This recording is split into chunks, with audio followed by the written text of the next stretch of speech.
hard to believe I can't get it right. Remember the days I let slip away, they were simpler times.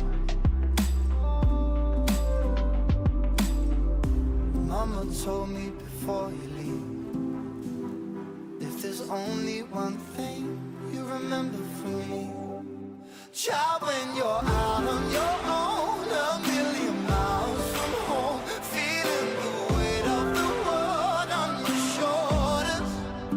Child, don't forget who you are, don't lose your head or your heart. I'll bet my life on your stars, you'll be dancing, dancing on the moon.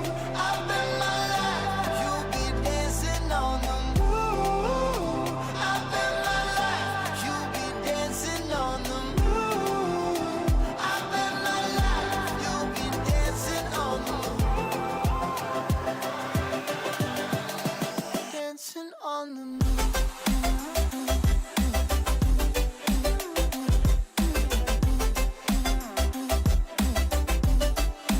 Dancing on the moon.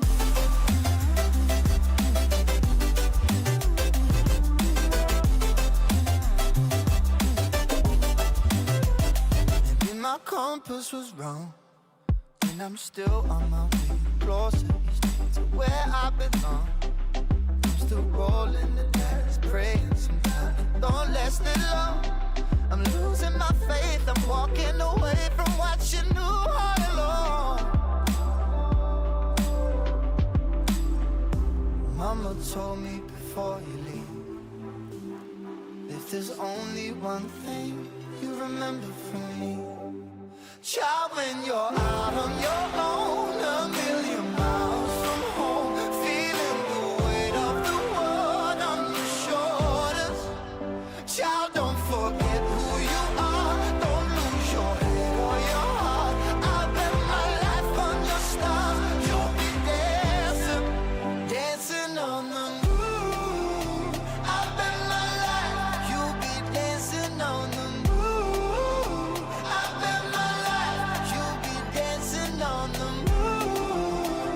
I'll bet my life, you'll be dancing on the moon. Dancing on the moon.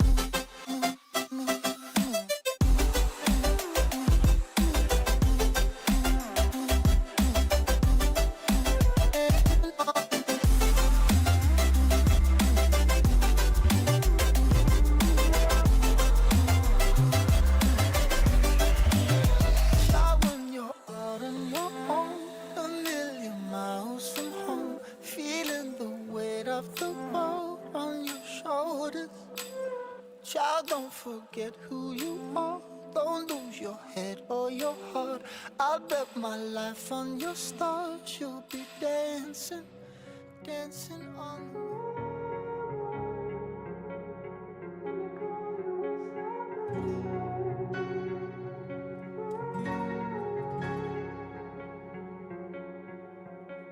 You turned toward me and looked so weak. I've never seen you with such tired eyes. And everything we said we'd be, we just traded for a suit coat and a tie.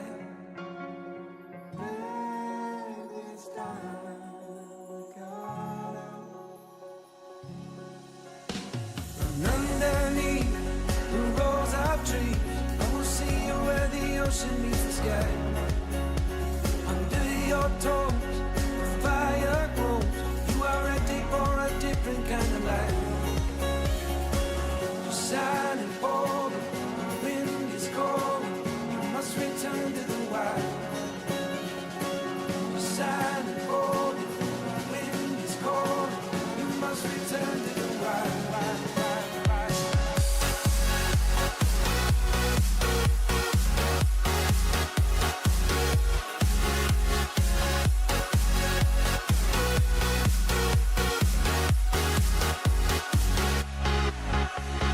Follow me down, there's no one around. Lay back and take your socks and shoes right off. That natural light is so damn polite, can make you feel just like you were young again.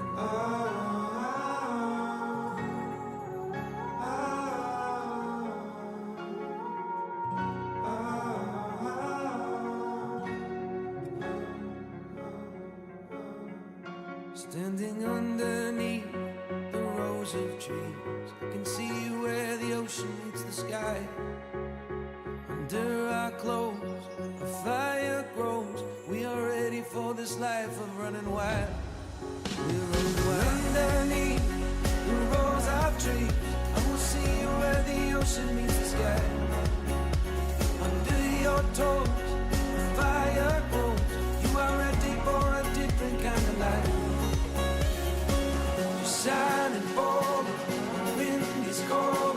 You must return to the wild. You're shining bold, the wind is cold. You must return to the wild.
Hello, everybody, and welcome back to Beacon Pines, where we are on Chapter 9 of the current storyline, because this game has multiple storylines. Yay!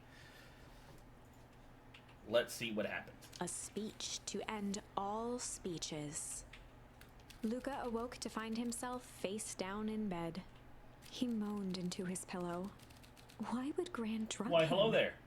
Or rather, why was she trying to drug Mr. Nuncreed?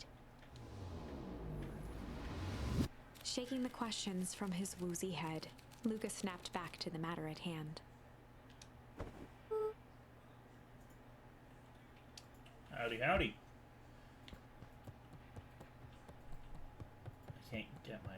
I can't get my soccer ball out. Okay. Gotta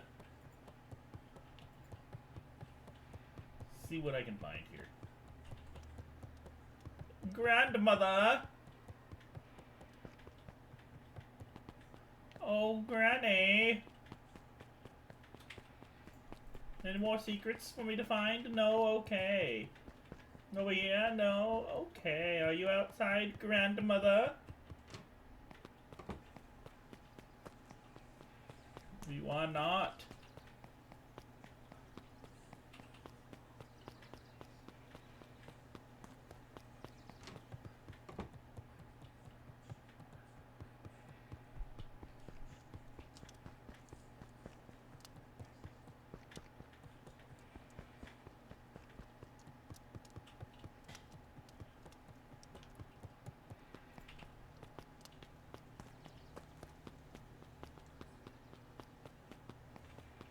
Hey!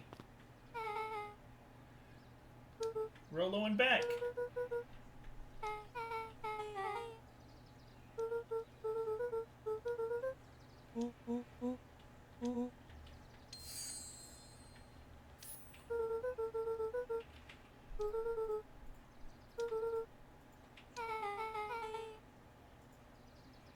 It's, interesting, to say the least.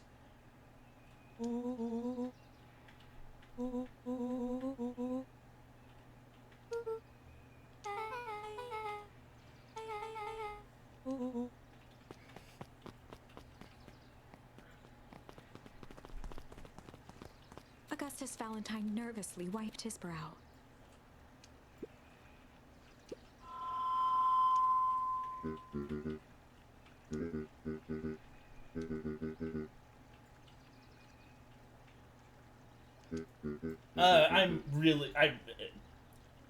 A lot of games do that, unfortunately.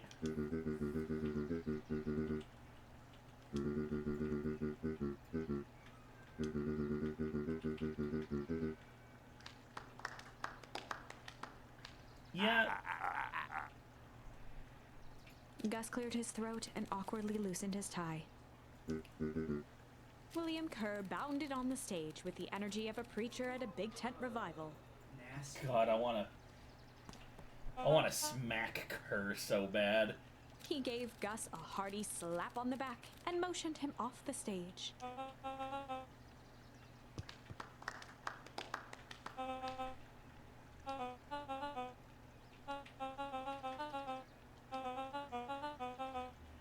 Mr. Kerr pulled a big stack of note cards out from his vest. Didn't prepare anything.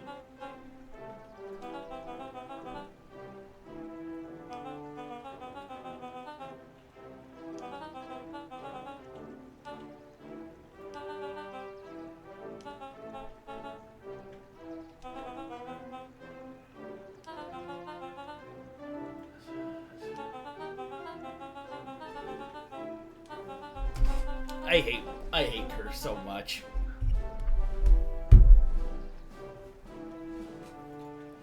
Mr. Kerr took a moment to survey the crowd. He wiped away a single tear.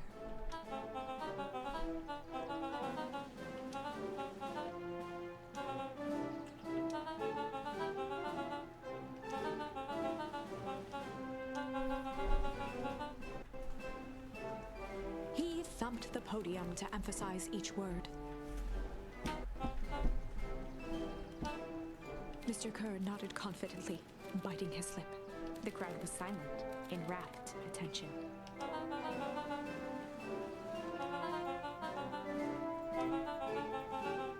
Mr. Kerr methodically made eye contact with Sorry. each section of the crowd.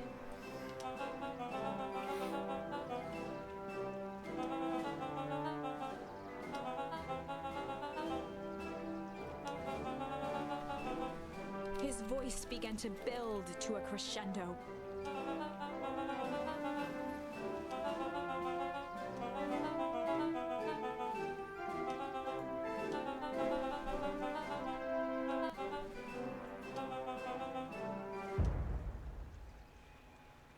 Oh, there's the explosion. The crowd began to look around nervously. Mr. Kerr quickly flicked through his note cards.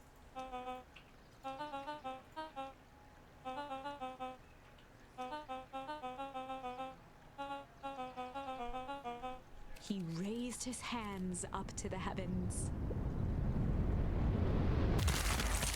Oh no. At that moment, a merciless wall of impossibly cold air ripped through the crowd, instantly freezing everyone and everything it touched. For a man like William Kerr, this was a fitting way for things to end. On a stage, with an entire town frozen in rapt attention for the rest of time. The end. There's that ice again! Whenever I think we're getting close, it comes along and ruins everything! Maybe we should just quit? Maybe you should just close the book, walk away, and never think of me again. No, I don't mean that. We got a little closer this time.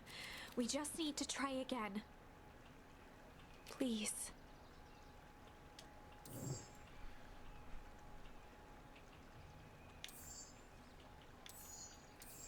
Okay.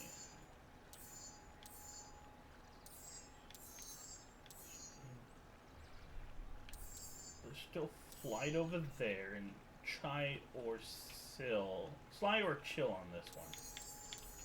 Let's go back here and do flight. Luca drew himself up and decided to take the only option they had left. Flight.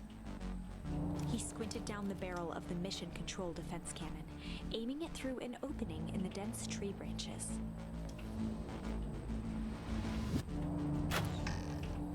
He looked up with surprise as it struck true and taut.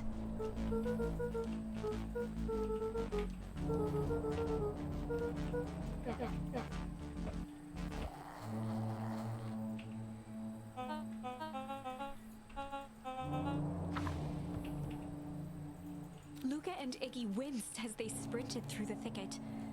The branches clawed at them, reluctant to give passage. After what felt like a marathon, Luca stopped in his tracks as they reached the clearing. What the? That was all he was able to say before Iggy slammed into his back. The boys tumbled down a steep decline and crashed with a wheezing thud on a surface as hard as ice. In fact, Chapter 5, Signs. They stood silently, catching their breath. The sky was like sapphire. With each breath, a plume of steam escaped from Luca's lungs. Let's Did keep they moving. get away from the Luca ice? pulled Iggy to his feet as they gazed across a snowy terrain.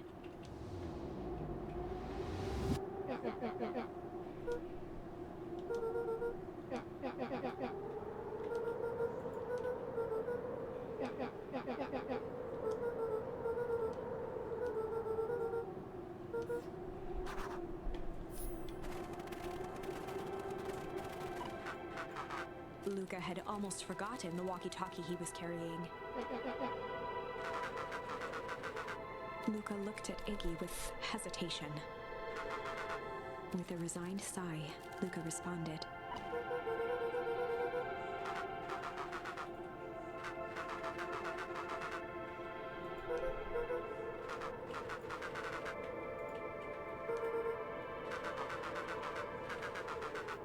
Luca winced, shoving the walkie-talkie back into his pocket.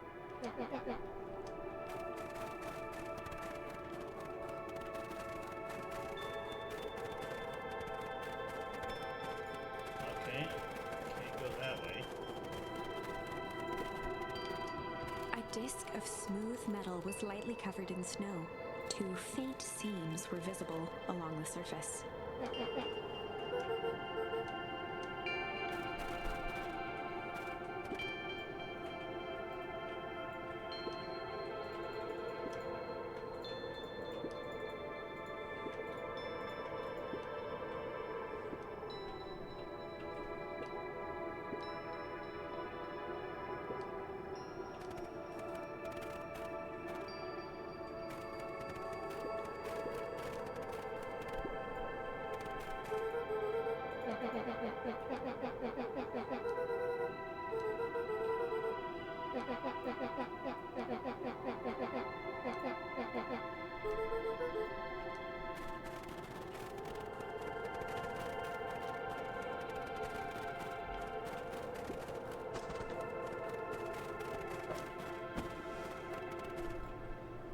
It's the Beacon The Pines boy sign. stared in disbelief at the sign that now clearly read, "Welcome to Beacon Pines."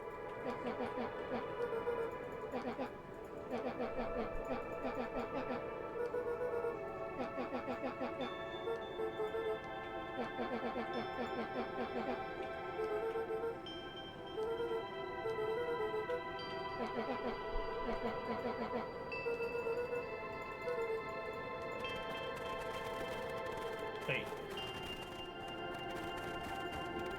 But then this should lead to...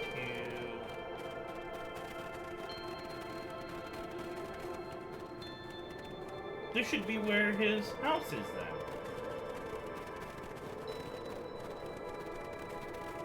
I would know. I'm playing it through the Microsoft game. What the The fencing what? glistened. Each chain link encapsulated with a translucent layer of ice.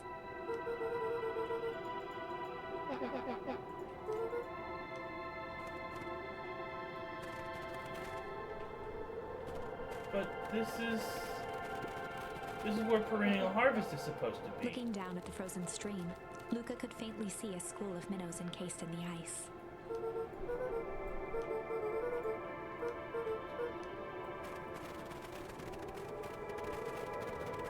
The crunching of footsteps trailing Luca went hush. He looked back to see Iggy's face twisted with confusion.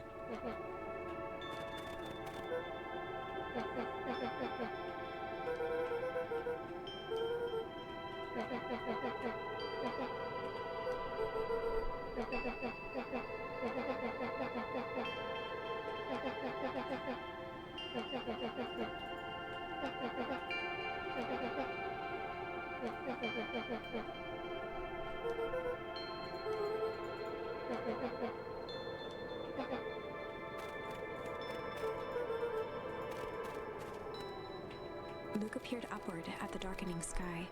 He let out a long, foggy breath. Faintly, Iggy began to cry. Seeing Iggy in such a pathetic state gave Luca a sense of compassion and more than a little guilt. Luca allowed himself to collapse next to Iggy. The boys huddled together for warmth and comfort. If not for exhaustion, their minds would be racing. I trying would to have make gone sense inside a of the building events of at the day. least. As it was, all they had energy for was to sit in silence, numb.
Iggy motioned sarcastically to his half-deformed face.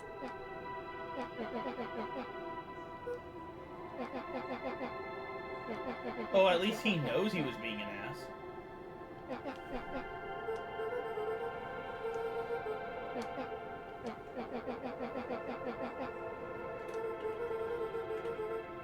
Iggy shrugged.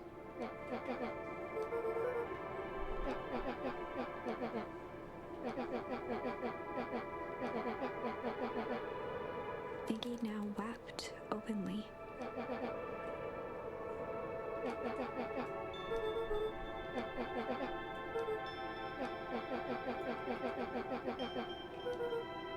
He wiped his nose with a sleeve.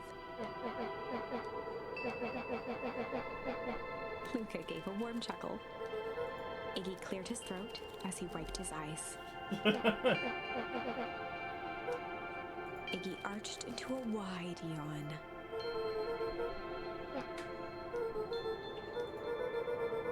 Luca's eyelids began to slowly drift shut.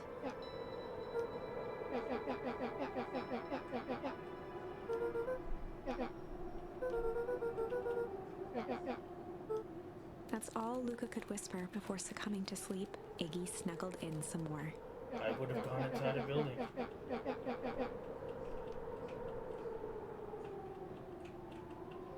The house smelled of warm At bread. least it would have had some Luca was playing with toy blocks on the Warmth. living room rug.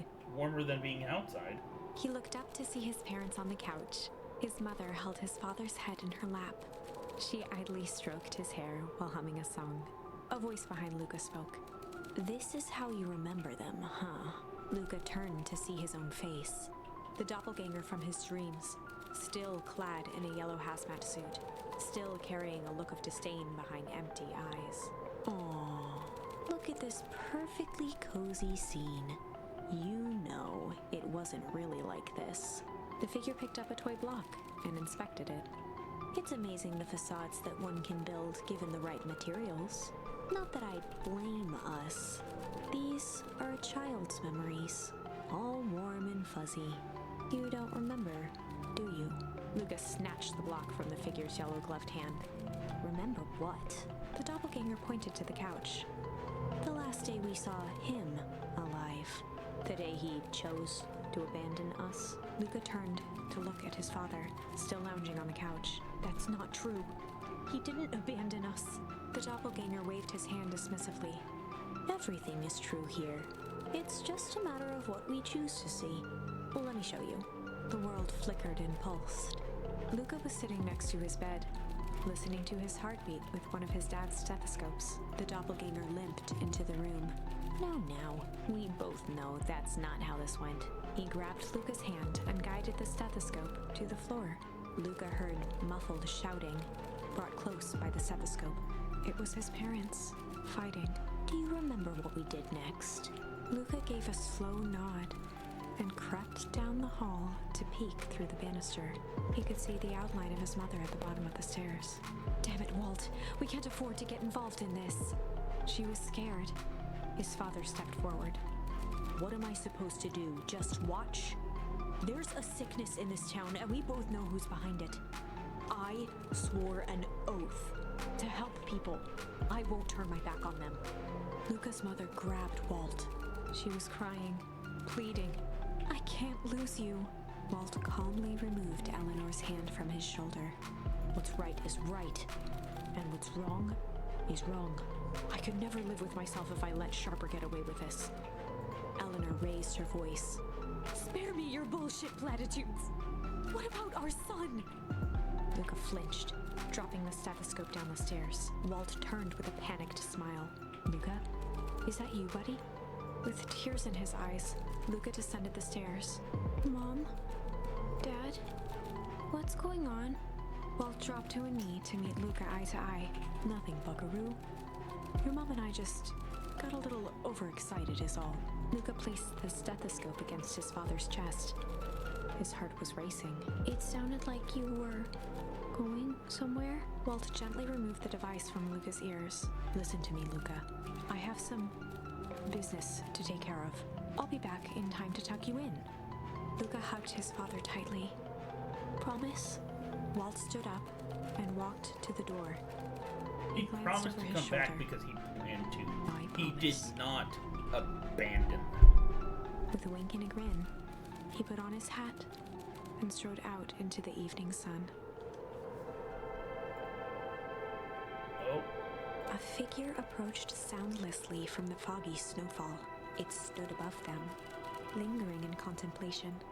Slowly raising one hand above Iggy, it snapped out 2 brisk raps on his head.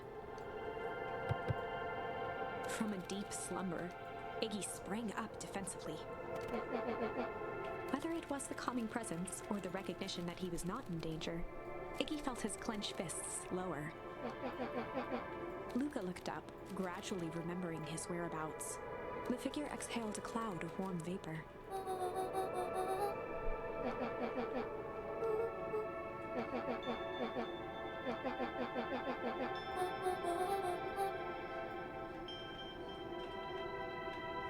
oh, damn.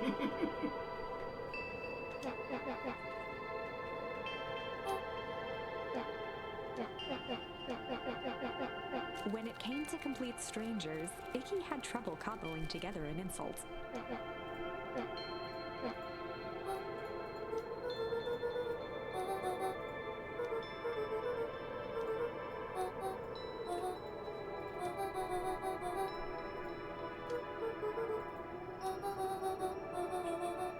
Iggy huffed with gratification. Nat began to turn away indifferently.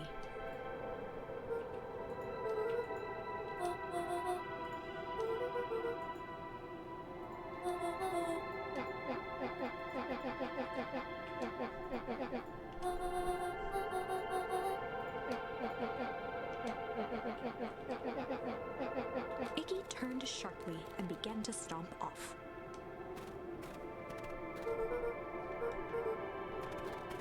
Realizing he'd worn their patience then, Nat relented. Luca and Iggy turned around with hope in their eyes. Nat took a deep breath in. Nat exhaled slowly, then snapped his fingers. For a brief moment, Luca and Iggy let themselves believe that some great magic was about to unfold, until they opened their eyes and found themselves in the exact same place, cold and disheartened.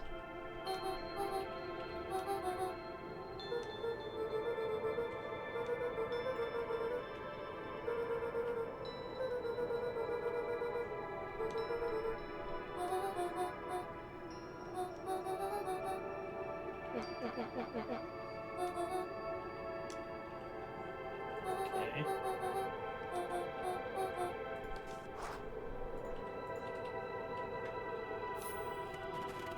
So, the Beacon Pines they're in is a fake?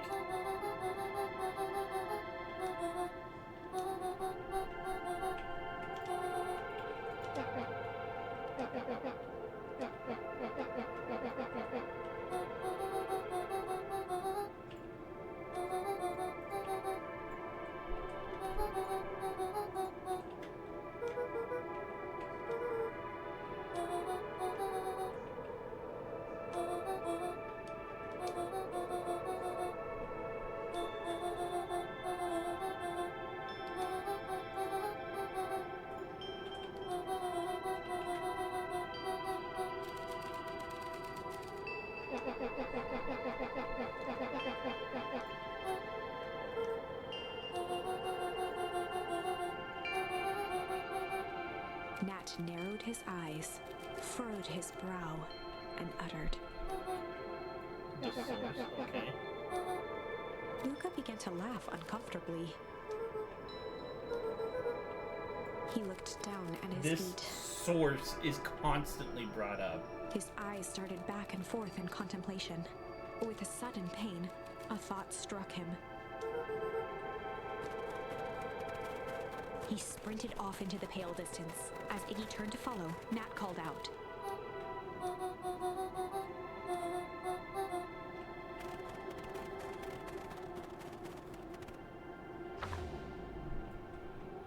Chapter 6. The source. Nat expressed his sympathy with a shrug and sauntered off as unassumingly as he'd arrived. He'd given Luca and Iggy what they needed, and nothing more. As Luca sprinted across the snow, the events of the past few days became clearer, pieces to a larger puzzle. Rollo said he was underground somewhere, captured. Mr. Kerr tried to cover it up with lies.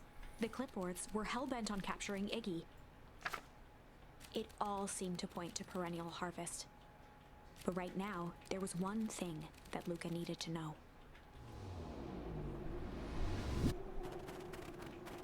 Luca stopped dead in his tracks. The tree was gone, uprooted and moved, leaving a raw gash in the earth.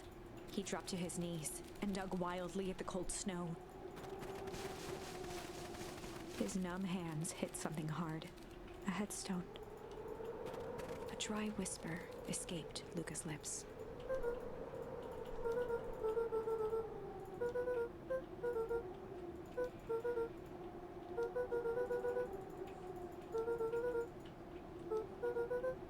There was no reply, just snow-covered silence. Iggy finally noticed the tears welling in Luca's eyes and the snow-covered grave.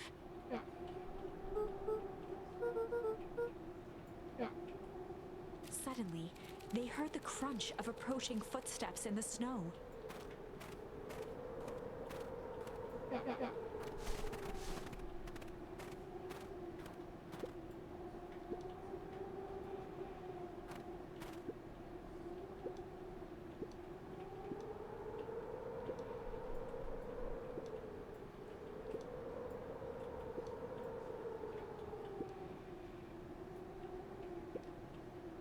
He bent down to scoop up a snowball and lobbed it playfully.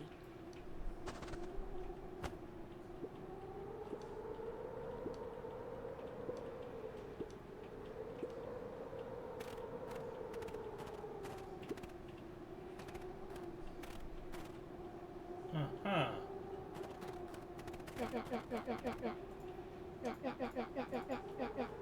Luca stuttered through heaving sobs.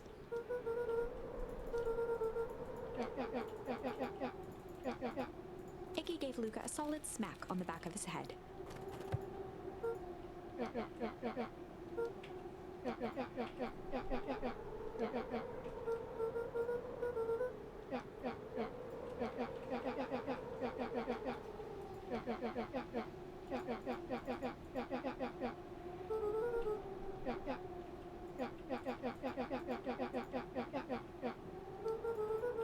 Luca wiped his eyes with a sleeve.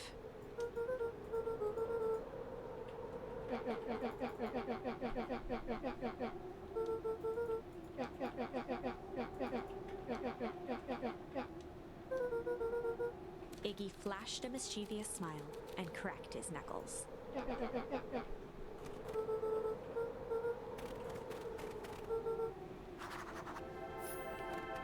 Okay, so it sounds like we're gonna find out what this source is.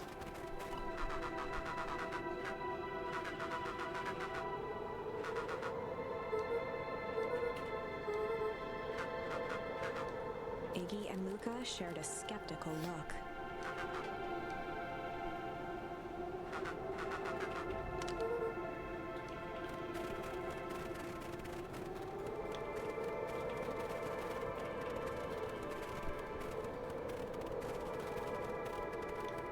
What'd you find out?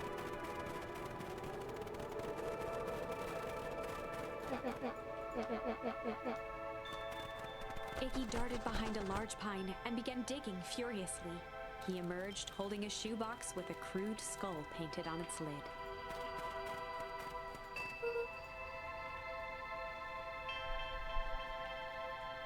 Ah, okay.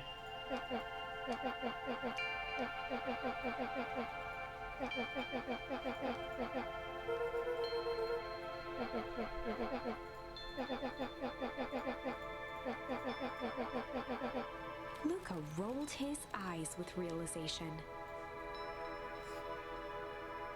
Okay, I think we figured that out last time. Iggy stifled a chuckle.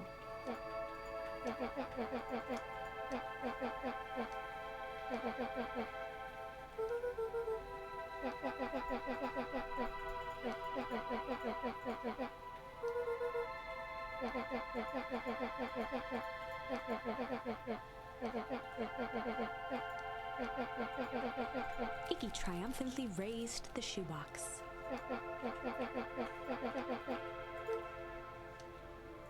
Which gives them a time frame for when it happened. They said west though.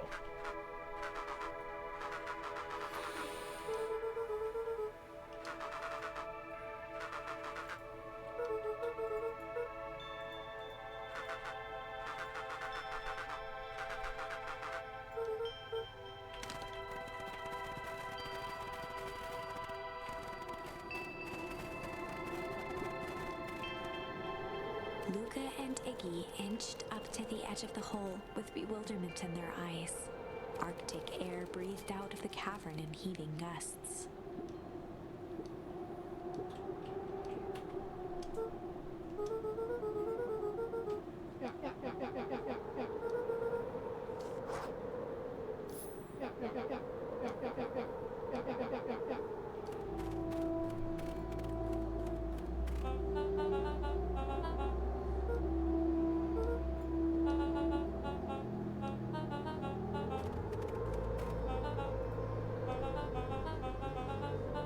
Mr. Kerr gazed down the abyss in contemplation.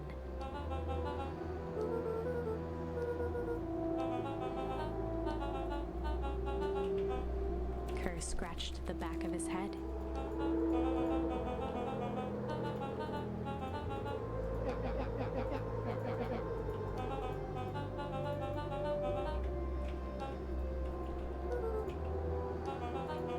His face contorted into a saccharine grin.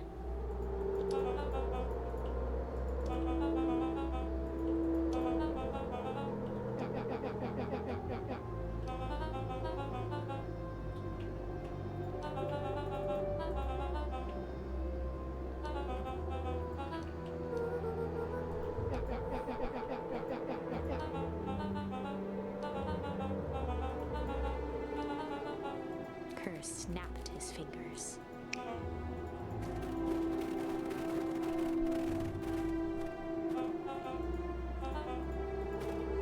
Iggy turned to Luca with a sly glance. Iggy waved the box into the air, threatening to drop it down the hole.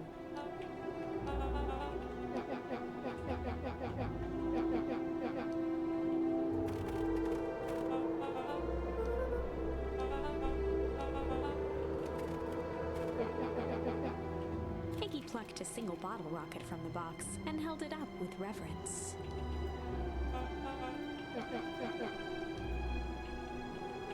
After a long pause, Mr. Kerr flung up his hand with frustration.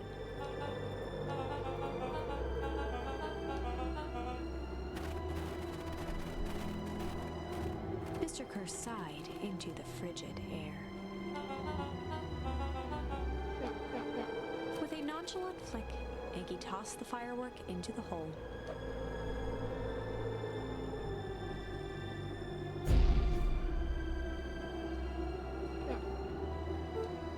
With a growl, Kerr leapt at Iggy, crashing through Luca.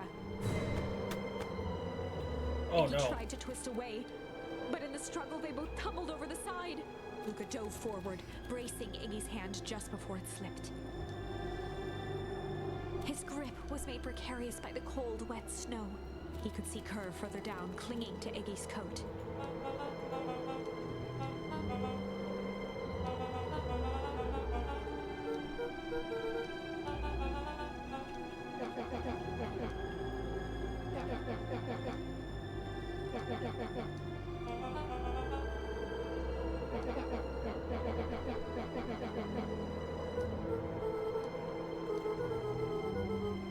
Mr. Kerr gasped with insult.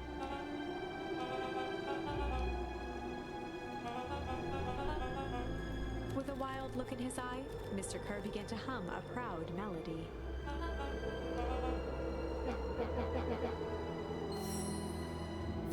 Luca's hand began to cramp. Wow.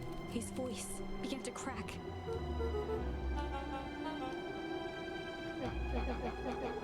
Luca felt Iggy loosen his grasp. Every muscle in Luca's body burned.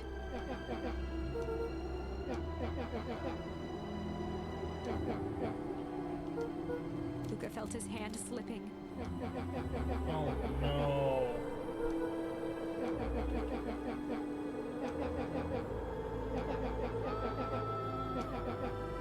A calm settled over Iggy's face.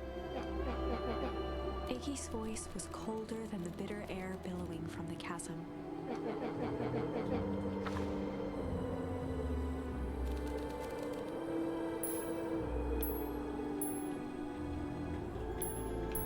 I'm gonna refuse. Luca had no choice but to refuse Iggy's request. He tightened his grip and reached for the walkie-talkie in his pocket.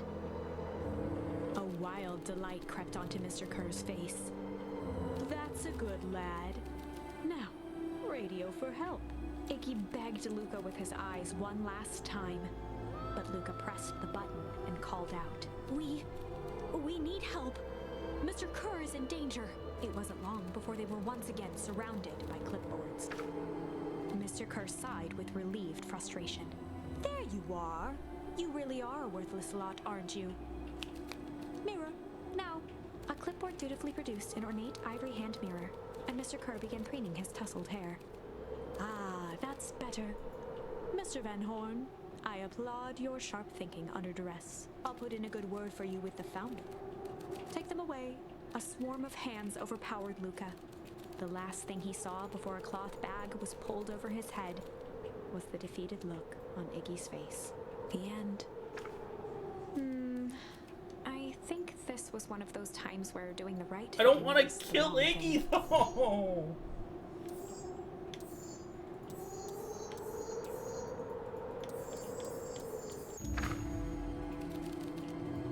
Okay, I guess I have to accept it. Luca had no choice but to accept Iggy's request.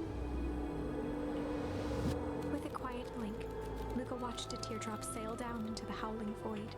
As his fingers slowly gave up, he met eyes with Iggy.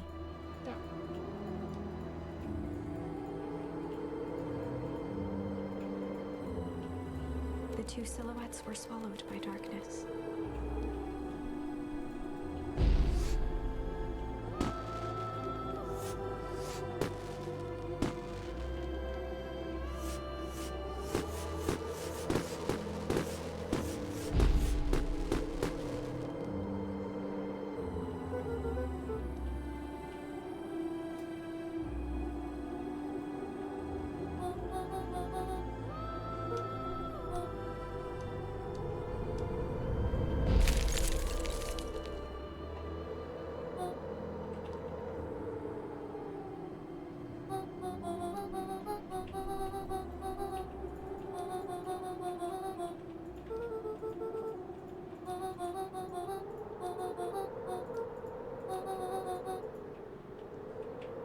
Tempest Liquamine?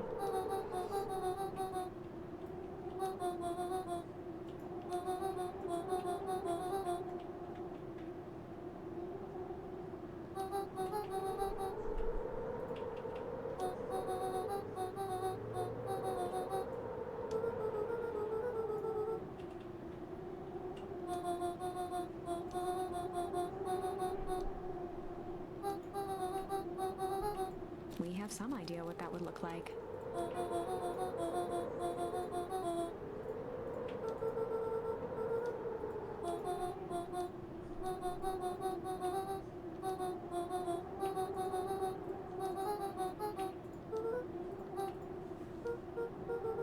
A fierce twinkle flashed in Nat's eyes.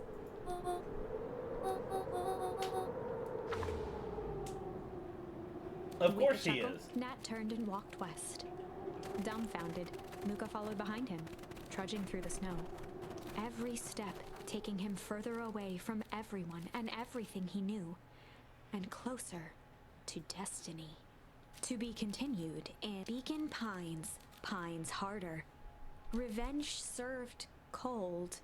What? Second time's a charm? Wait, that's it?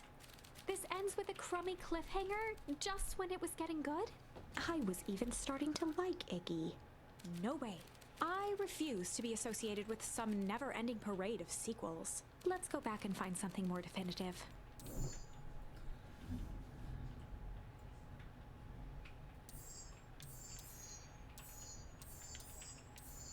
Well,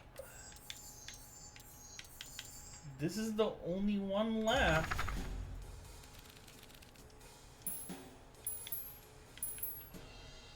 Let's go with Sly. They'd run the classic good cop, sly cop interrogation. Luca and Rollo ducked behind a barrel, leaving Beck to her task. With a few crisp snaps, she roused Mr. Tolliver.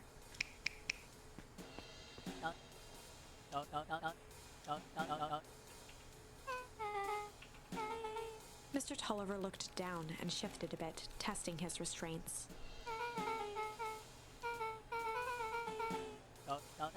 Beck caught herself before letting the surprise manifest on her face. She'd already gotten him to reveal his relation to Gran. This was gonna be easy.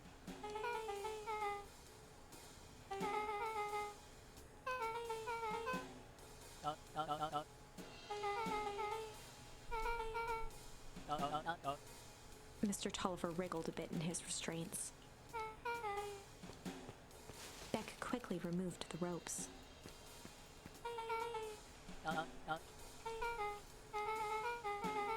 Mr. Tolliver rubbed the growing knot on his forehead.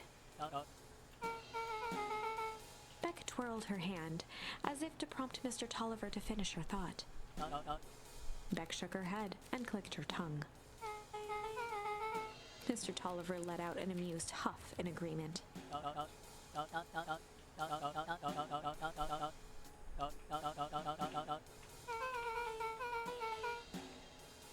Beck was on a roll now, playing Mr. Tolliver like a fiddle.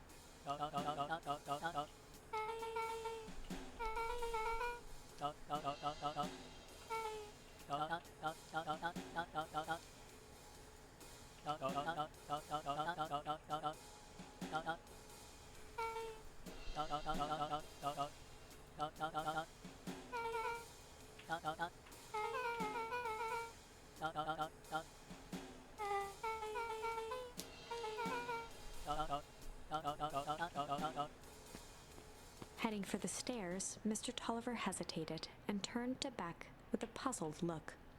She grinned and gave him a peppy wave. With a shrug, he continued up the stairs, whistling a jaunty tune.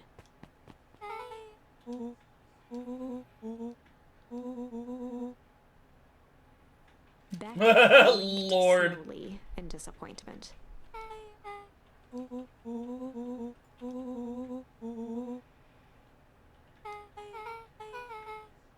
She turned to the table and began tearing small scraps of paper. Beck marked each scrap of paper and leaned back.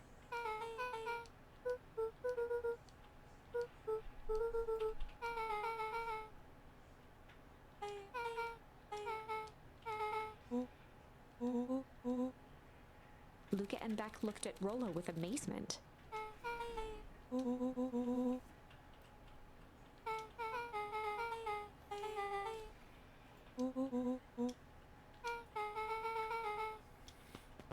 Indeed. It's the frickin',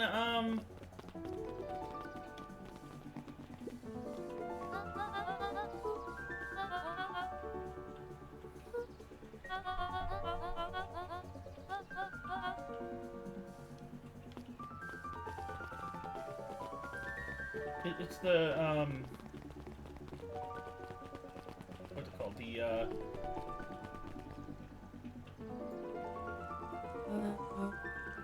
payphone out front.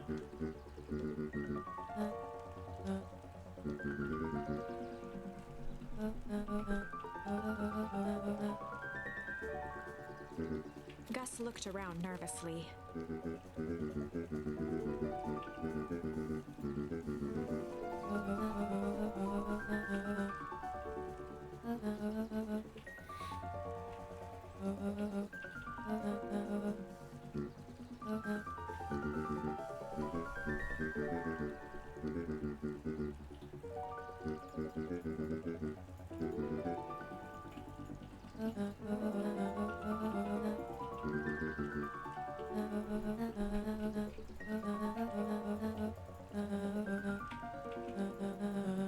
Eris's cry hung in the air.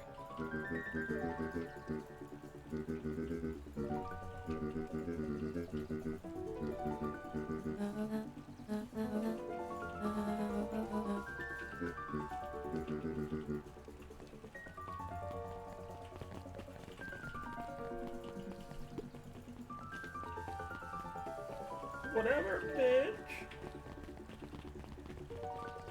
What part are you reading now?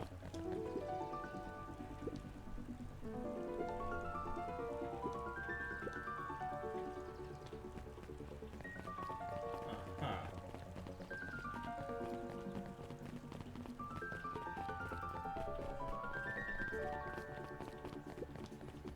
Solomon stood proudly at the entrance to the drugstore, holding a brown bag overflowing with black licorice.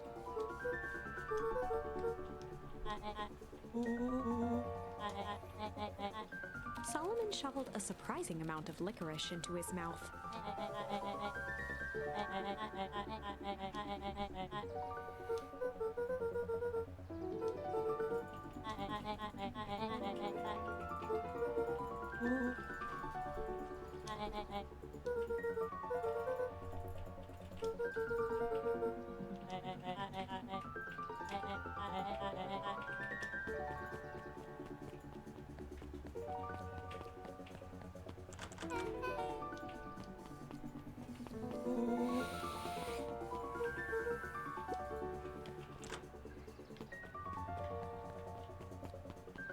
I can't go back there.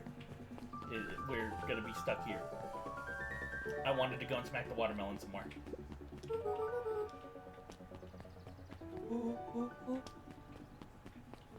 Beck cupped her hands on the glass to peek inside.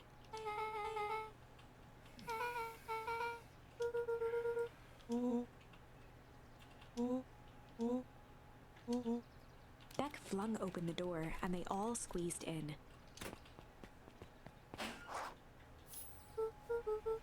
Luca cracked his knuckles and entered the letters into the keypad.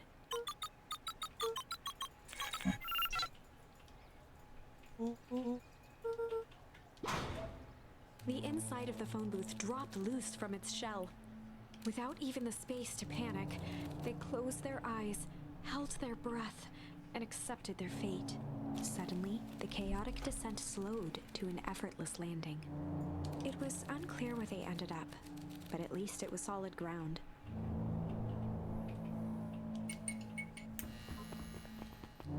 The air was For a moment there, I thought it was smelled a vaguely of laundromat of parade. some kind.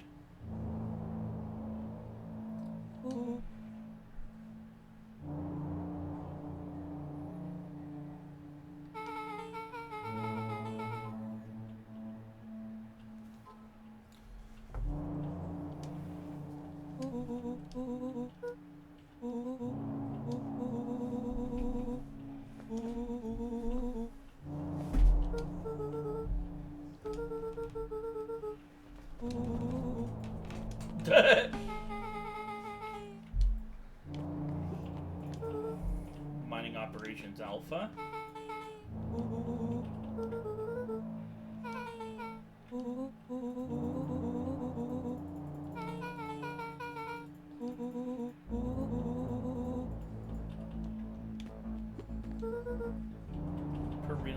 Perennial Harvest Main Office.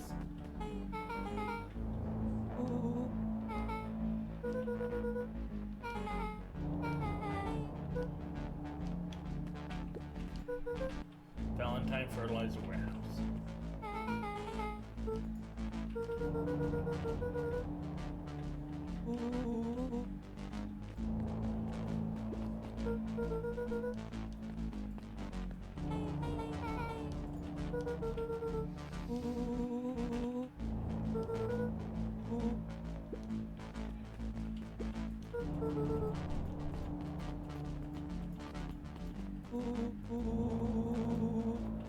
Rollo's hands hovered over the field of blinking buttons.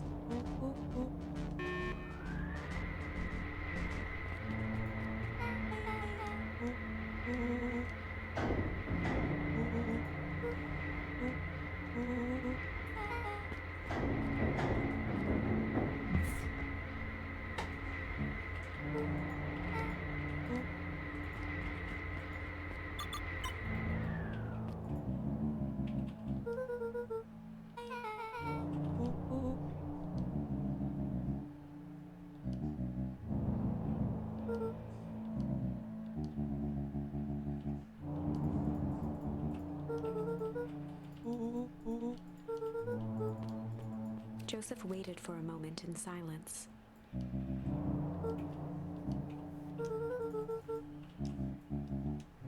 He gestured toward the strange tubes.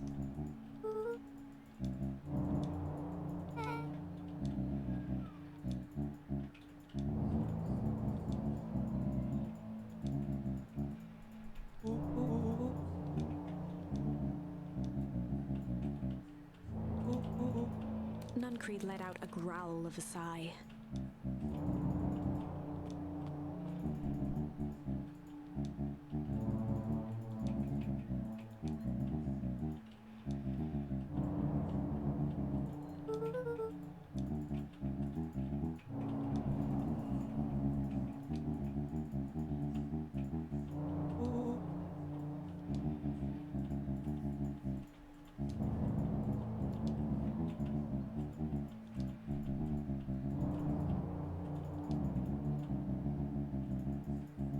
He shook his head wistfully.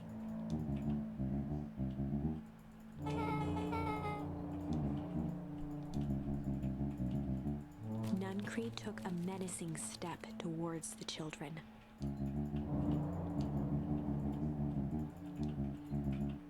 Luca began to laugh.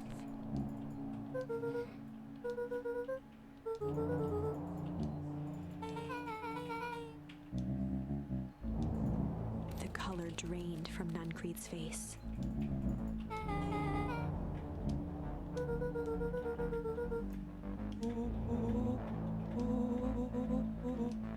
Nuncreed grabbed Luca by the shoulders. His eyes were frantic.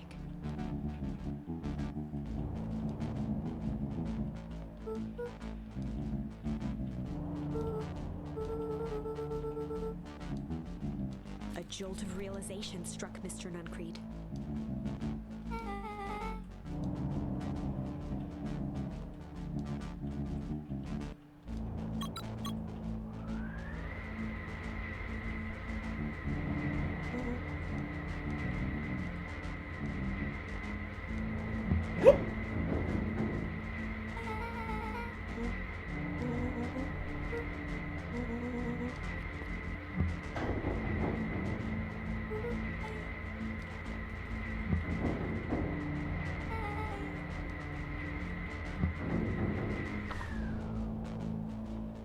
Chapter 8. The Cold, Hard Truth. Beck leapt up, allowing the suction to yank her into the dark. Dimness eclipsed around her like the shutter of a camera, as she seemed to cover great distance in mere moments. Her only points of reference were glints of upcoming turns, which approached with frightening speed, only to carom her gracefully along. She heard the tinny, distant echoes of Rollo's glee. Once she stopped fighting against it, the ride was impossibly smooth. Then, all of a sudden, as if minutes had passed in an instant, light blazed into view. A burst of wintry air snuffed across her face, and she was flung out into the cold. Okay.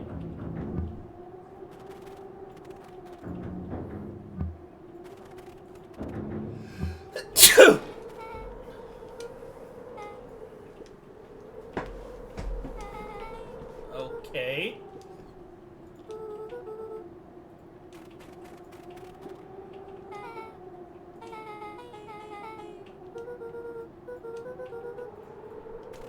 I think he's saying he pissed himself in there, but he's dry. All of us are dry. What's over this way? Huh? Is he gonna make the realization if I jump around on it? Nope. Okay, I'll leave you alone, Dad.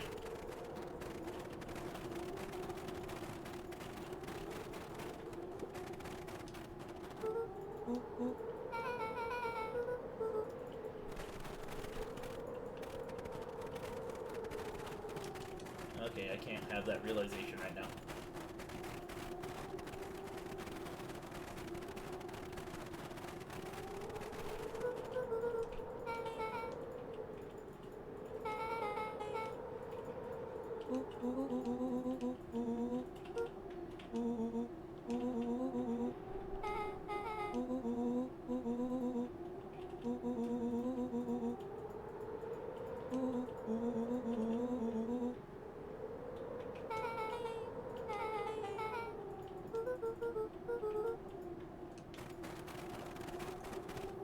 As they rounded the corner to the frozen town square, they spotted Mr. Nuncreed inching cautiously toward a pit at its center. He held his arms out gingerly, as if approaching a beast in the wild.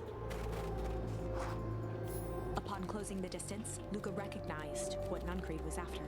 Gran stood confidently at the edge, one arm outstretched over the abyss. Nearby, a wheelbarrow had been emptied out. She held a lit torch, which flickered in the bitter wind.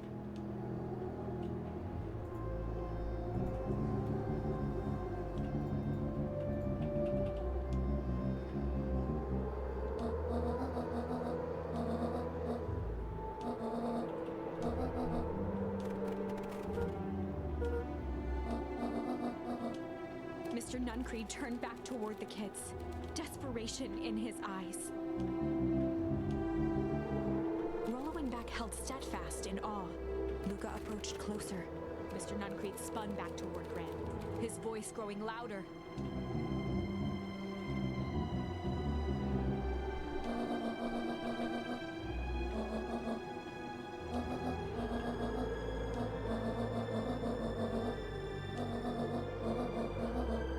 Mr. Nuncreed winced with anguish. His voice hardened. They both now yelled, not to each other, but at fate itself, making their peace with long-held burdens. The wind howled with encouragement.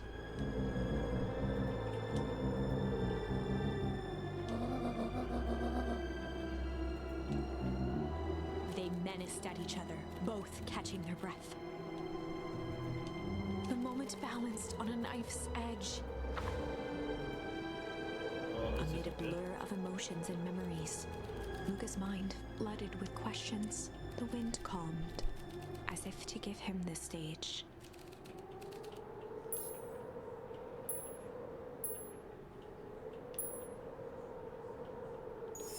And in the stillness, he began to hum. After the death of his father, Luca had trouble sleeping. Each night, his mother would sit at the foot of his bed and hum a gentle melody.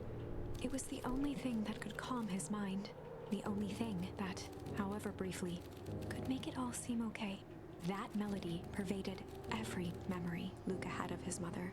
Shivering in the raw snow, he began to hum it out loud.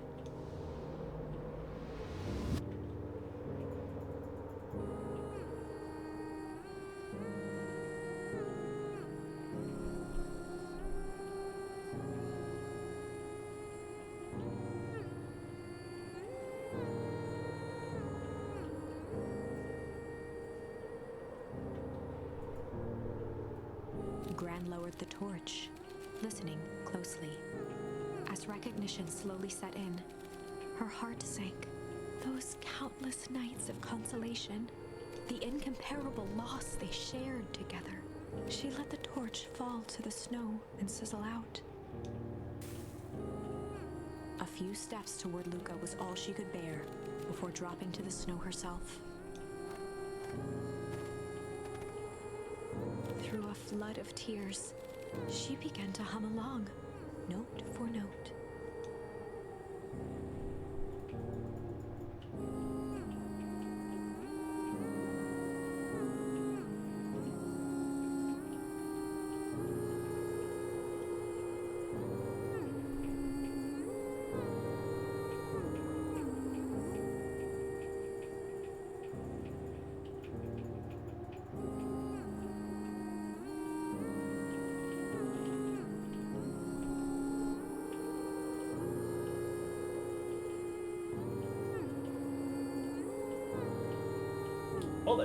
I guess I nailed that one.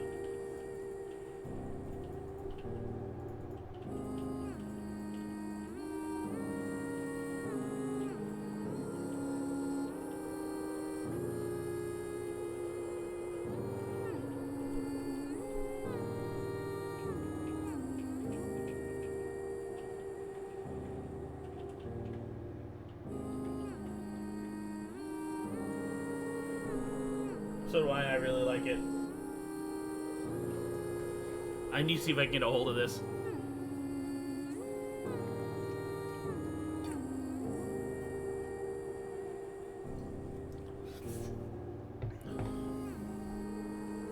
Luca lifted his head in astonishment. This is Beacon Pines. The last time he heard that melody was the last night he saw his mother.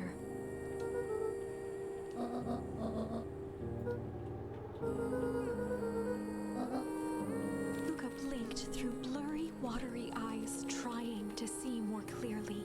He could just make out the impression of a familiar face. He peered across the snowscape at the woman on her knees. Something about her was undeniably his mother. So he's Only been with his smaller, mother this entire older. time. Changed. Because of the... Okay, I understand now. Luca sprinted as fast as he could toward his mother. They held each other close, and the She cold got aged by retreated the from their stuff. body.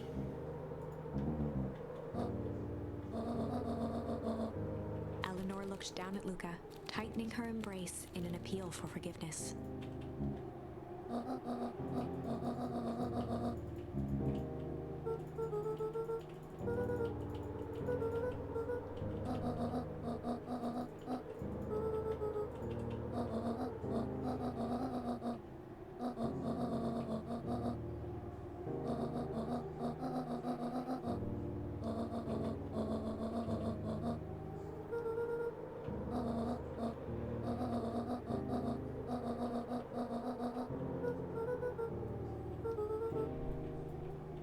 Joseph slumped into the cold, wet snow.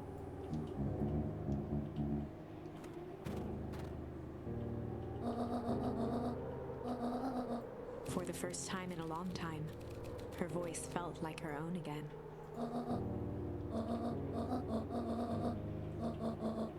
Luca gazed down at Nuncreed with pity. He looked small. Joseph stared into the snow, as if searching it for answers.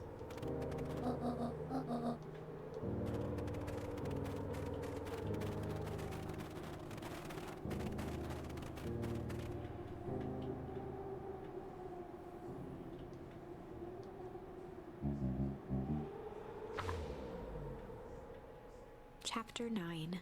The Devil You Know. 7 months ago, Eleanor Van Horn crept down the maze of sterile hallways under Perennial Harvest. She stopped in front of the large steel door marked Deep Engineering. No turning back now. She raised a trembling hand. The stolen keycard worked as promised, and the door buzzed open with mechanical efficiency. She was immediately hit with the smell of disinfectant. It was some sort of laboratory. In one corner was a desk covered in papers. Across the room stood a tall metal pod with hoses protruding from its base. She rushed to the desk and began shifting through the piles of papers. They were experiment reports on something called Tenthus liquamen. There were dozens of them. Every one stamped failed. Eleanor heard the sharp echo of footsteps approaching. She was out of time. Her eyes scanned the room, eventually landing on the strange pod. Muttering a curse under her breath, she dashed over and dove inside.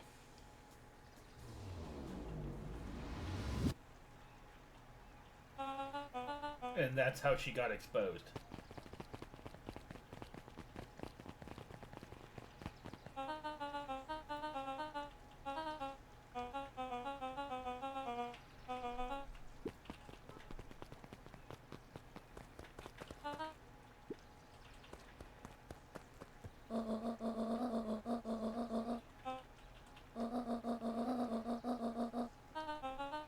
Mr. Kerr addressed the crowd with a sarcastic tone.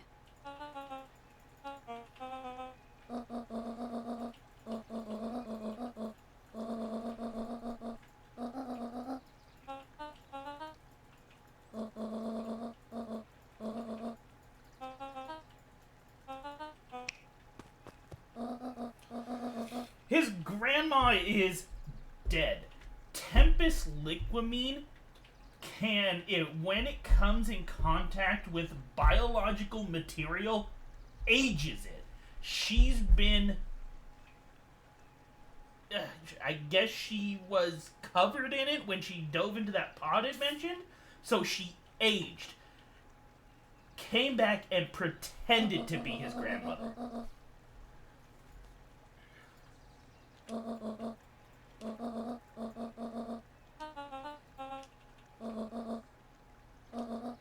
Whispers filtered through the crowd.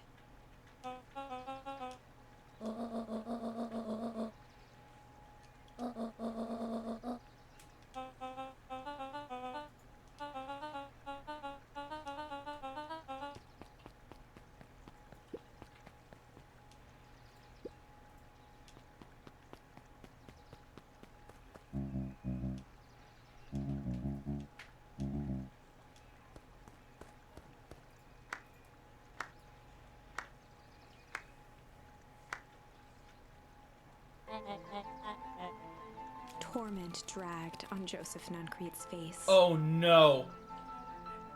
Oh no. I think I understand what happened. He's not a kid.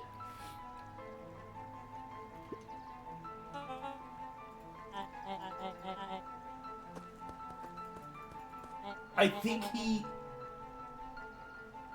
he used the stuff to de-age himself.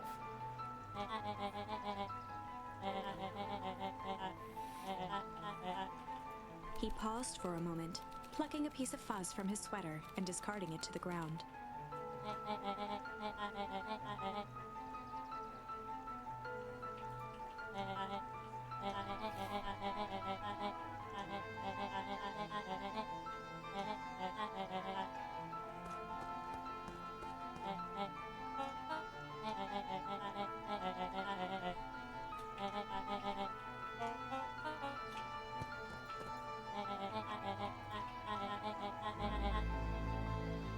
Kerr gave a bow of deference. Gasps rippled through the crowd. Solomon pulled a glass vial from his pocket. In one smooth motion, he downed its contents. A triumphant smile grew across Solomon's lips. His body and face began to contort and expand as he disappeared into a belching green mist. He found out a way to basically make himself immortal. A hushed horror gripped the crowd. This is a story about change. Sharper examined his new hands.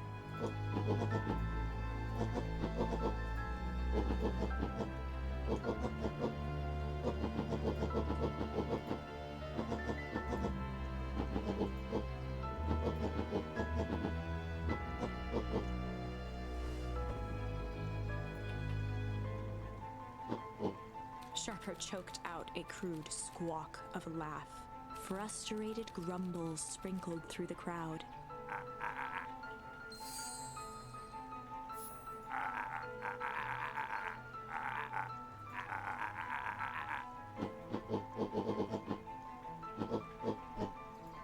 William Kerr gave a subtle nod to the clipboards.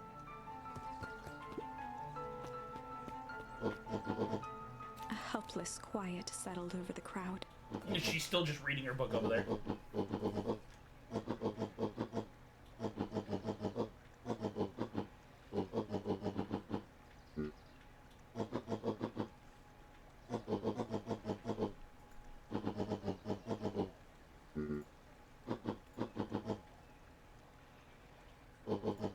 Oh god, he's an ass to even his own kids.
Sharper addressed the crowd with indignant pride. He'd planned this moment for so long that now, at the deed's fruition, it almost felt frivolous.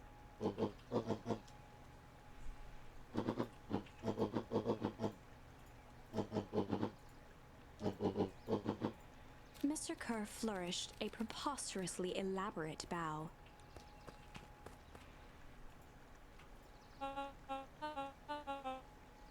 Oh, God.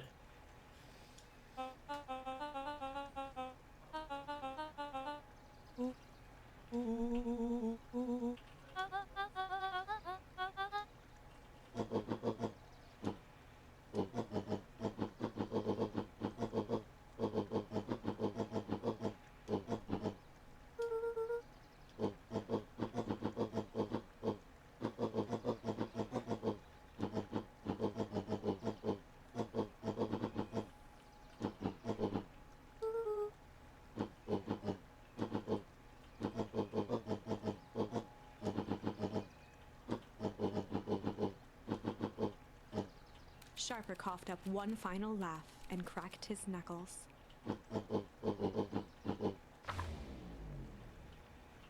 And so, Sharper set about remaking the town in his own image. The fertilizer factory soon reopened for business. Sales rose steadily as more and more farmers across the countryside began to swear by its miraculous properties. Beacon Pines became famous, a secretive town that, for the right price, shared its gifts with all. Gifts that became more and more necessary in a world where winters grew longer and longer. The end. No. This is wrong, but things are becoming clearer now. You can feel it, right? We can't let Sharper win. He might just be the key to this whole thing. Okay, so go back to when we meet him and punch him. Let's see.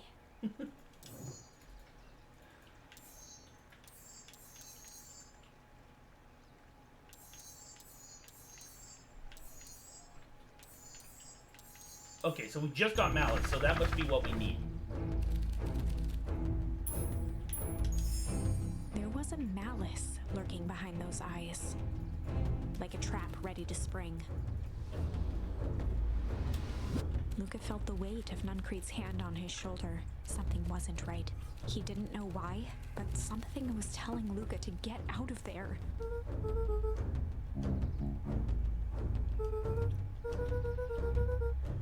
Luca twisted free of Nuncrete's grasp.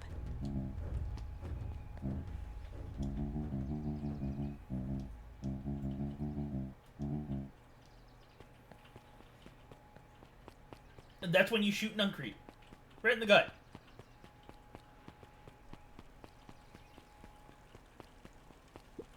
You! I'm gonna punch you!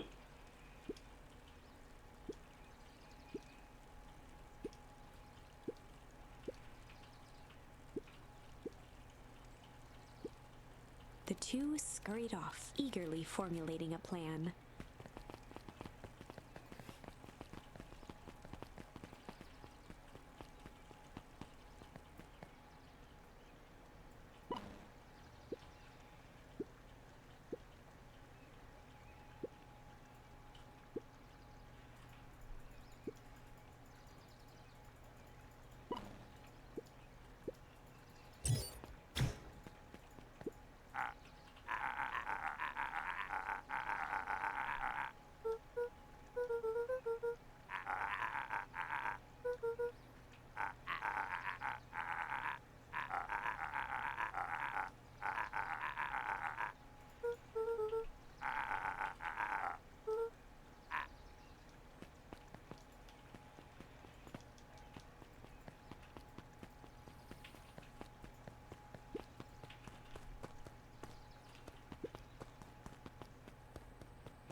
He aired a long holler into the woods.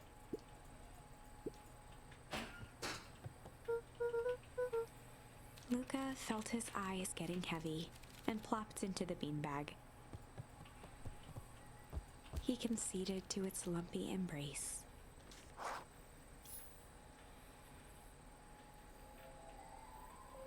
Once again, Luca found himself in a vast black expanse. This time, he knew exactly where to go. He took a single confident step forward. The world flickered and pulsed. He found himself standing in front of the frigid air of a blazing campfire, the source. He plopped down cross-legged and gazed into the cold flame, waiting. Soon enough, the fire began to die out, popping sporadically, until all that was left was a single ember. Luca stood up and dusted himself off. He plucked the glowing ember from the cold ash, examined it, and slid it into his pocket, a keepsake. The voice of his father spoke behind him. "You made me proud, Buckaroo."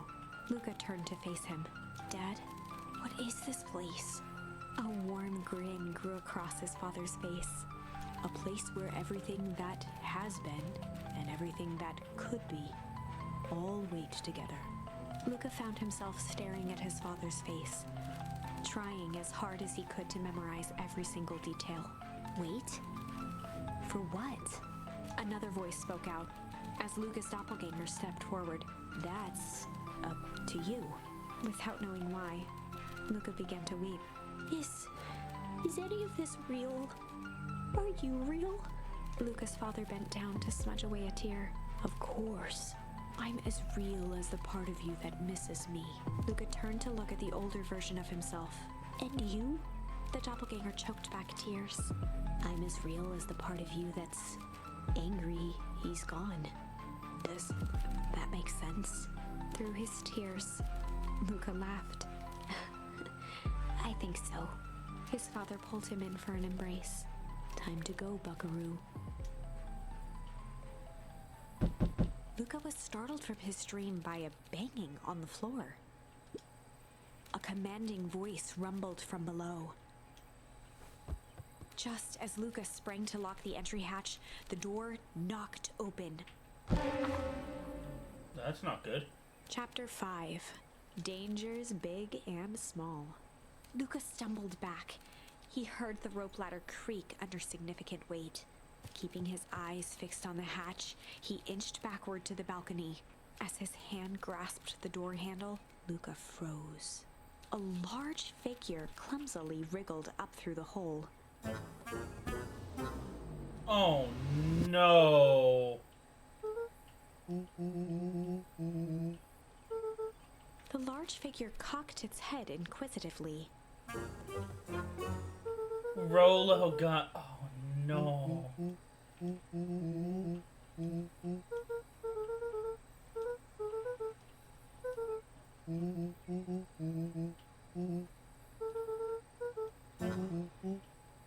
Luca's jaw dropped.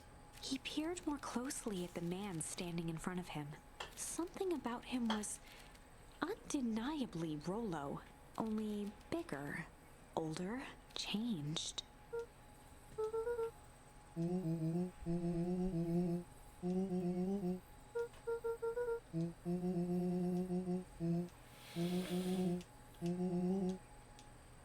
Rollo proudly presented his hands to Luca.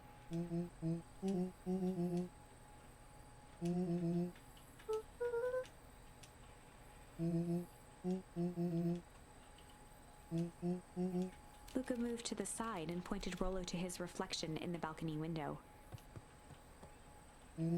His hands shot up to his face.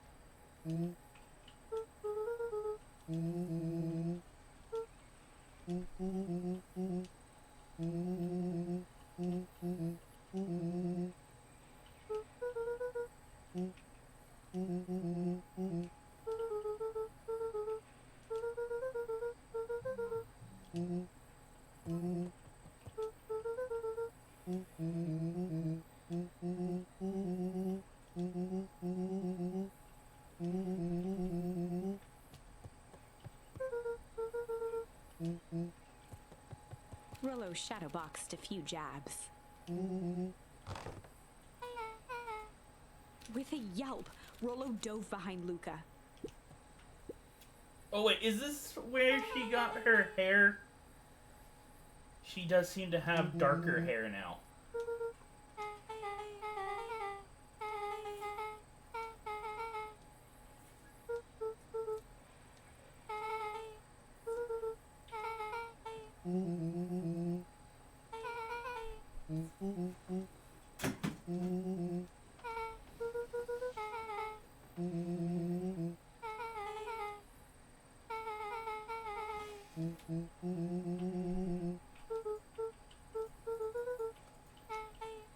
She shot a nervous glance at Rollo. Beck's eyes narrowed.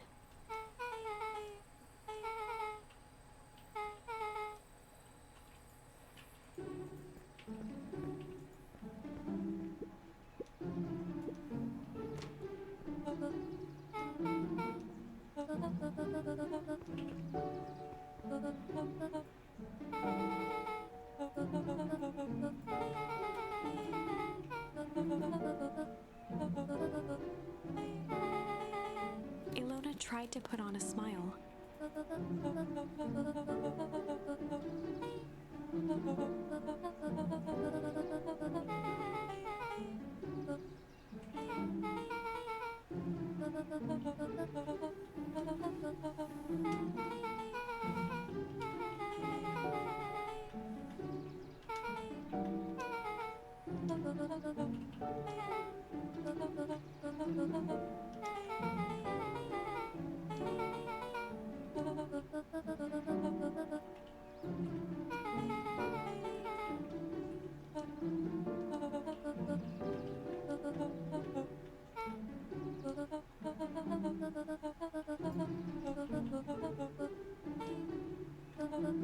She sighed, and after a moment, looked down at Beck sympathetically.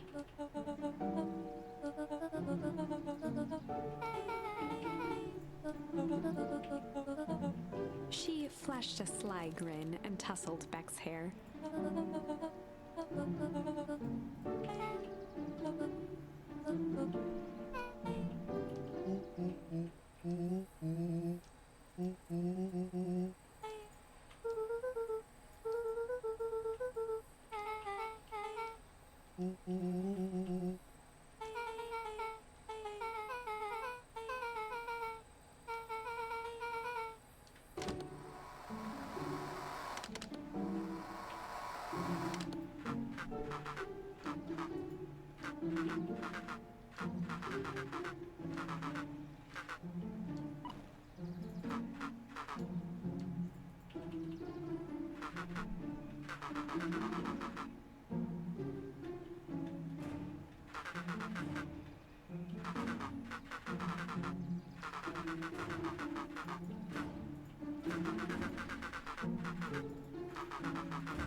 Oh, jeez.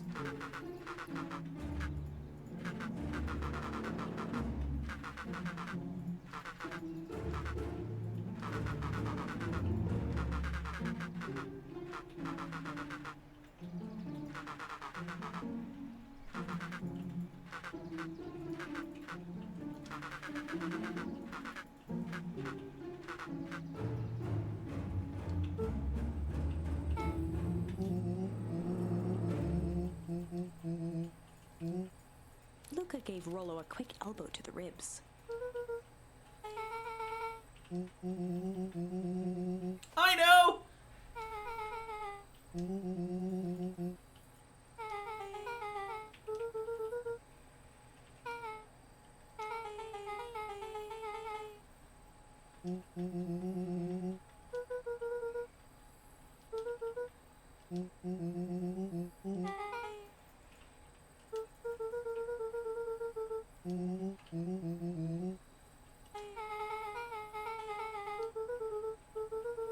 Beck flicked a large sheet of paper out of her pocket and slammed it on the floor.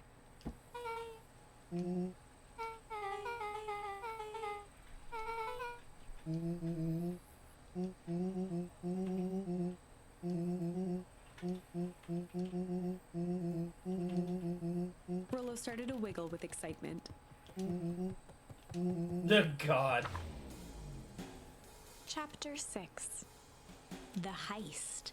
They spent the night's end huddled around that small map, formulating a plan to infiltrate the headquarters of Perennial Harvest. It would be no small feat. A modern facility equipped with all manner of technology, not to mention the swarm of clipboards that would most certainly be scattered throughout. By the time the sun began to peek through the car window used as a makeshift balcony door, all were in agreement. This could just work. The final day before the festival would be used to prepare. They'd need to pool every resource at their disposal, pull every favor with a thread. Even enlist some unsavory characters around town with important tasks only they were suited for. Are we gonna get Iggy? There was enough ill will and mistrust toward Perennial Harvest that alliances could be found at a bargain. Luca, Beck, and Rollo rubbed their eyes as they exited the treehouse. They hadn't slept at all that night. There was no time. The festival was to begin in one day, and they each had their assignments.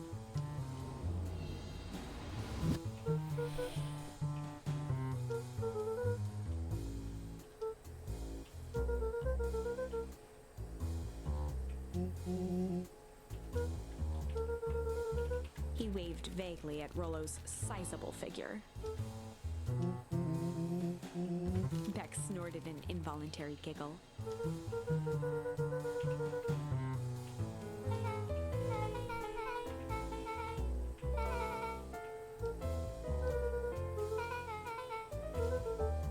They each looked at each other with sleepy confidence.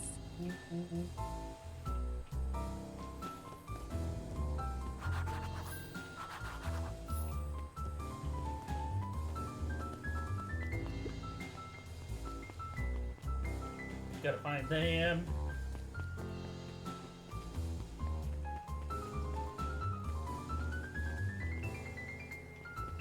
Not here.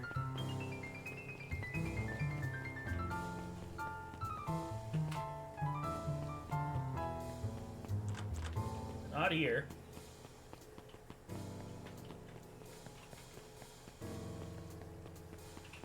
They're not here. But this is. Oh yeah. Okay.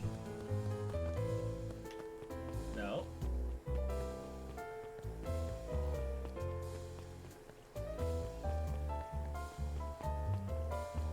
Hey, there's Jeff.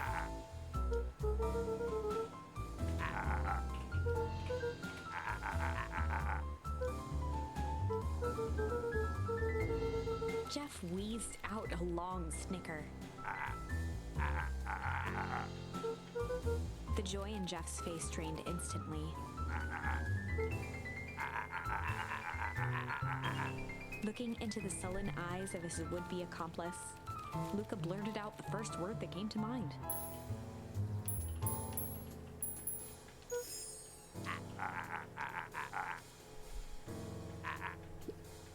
Jeff's hardware, the effects of the fire when there are no crops in the field. Luca wasn't ready to give up. He shouted out.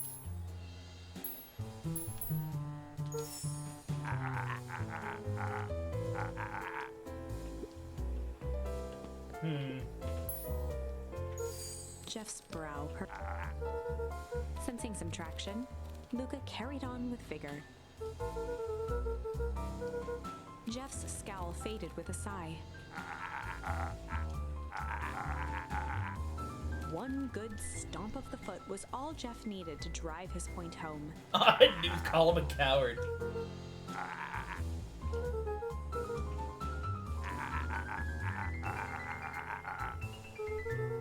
Luca offered out his open hand to seal the deal. With a firm and dusty grip, Jeff reciprocated.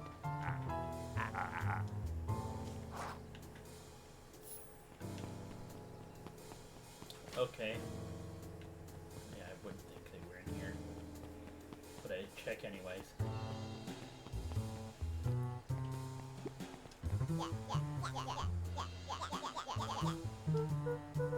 Iggy raised an eyebrow suspiciously.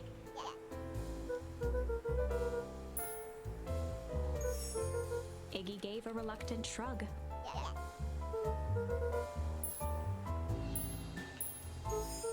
Iggy considered considered the point.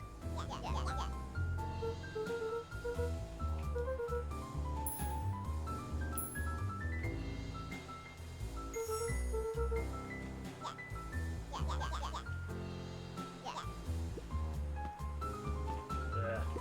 Luca knew that he tried again. Iggy gave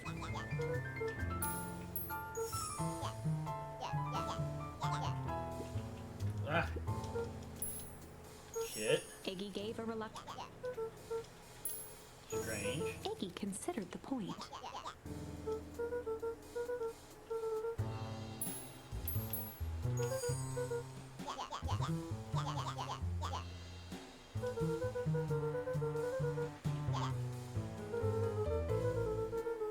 A wild-eyed grin spread across Iggy's face.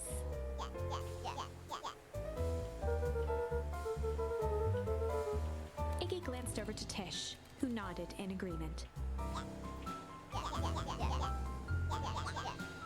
With a quick nod, Luca was off. Okay. Iggy gazed up at Tish with a smile. A single tear ran down Tish's cheek. She said something other than Chapter yup. 7. Into the Hive. A good heist requires preparation, and thorough preparation takes time, something they had precious little of. So far, everything was in order.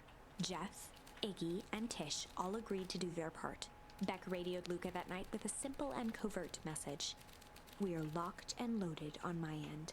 And Rollo, after a lengthy confession, managed to persuade Roxy and Fitz to help. He stowed away in mission control for the night to avoid attracting attention. Rollo, being uniquely suited for the role, would be the first to breach Perennial Harvest. The outfit provided by Jeff wasn't perfect, but a convincing disguise is 10% wardrobe, 90% confidence. He's wearing a He took mustache. few vigorous breaths and shook out his arms.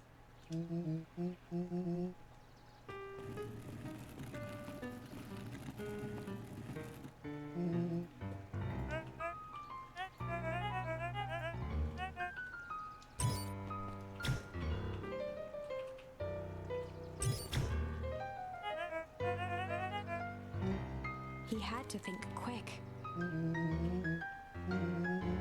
Rollo sighed, adjusting his tool belt.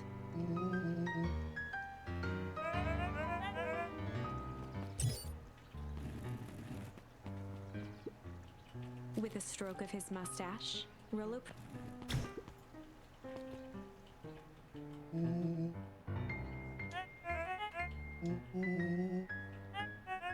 he stammered and flipped through the pages of his clipboard. Rollo interrupted with urgency in his voice.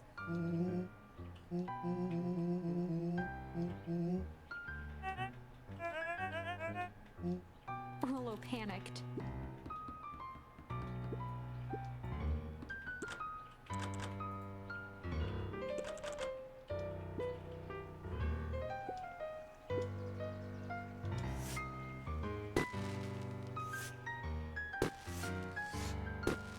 The distraction was enough for Rollo to regain his confidence. The clipboard fumbled around in a frenzy.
Solomon stopped in his tracks. A veneer of confusion flashed across Solomon's face. His words rushed out dramatically.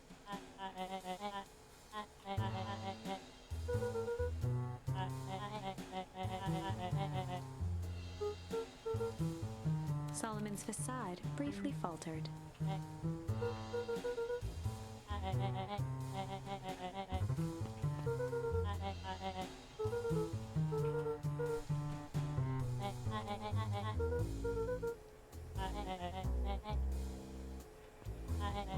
Luca happened to notice a plaque above the door.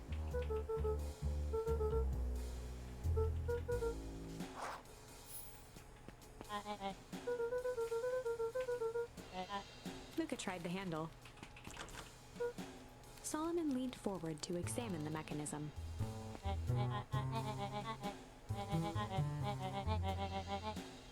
Luca smiled and looked at his watch.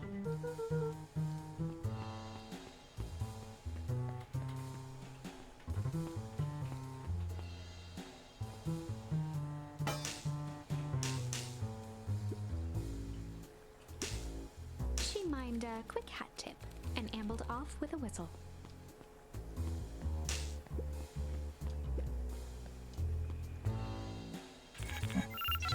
The light on the keypad changed from red to green.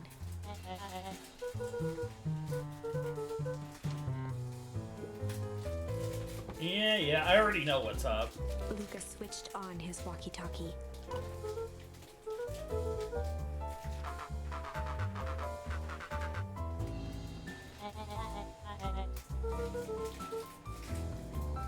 On the computer screen, a green cursor blinked in a password field. Luca pecked out his best guess: underground secrets. The screen blinked to life. Columns of green numbers glowed on a black background.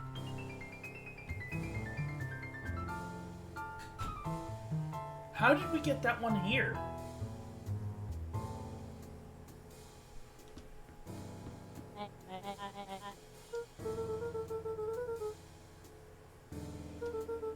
Oh, okay.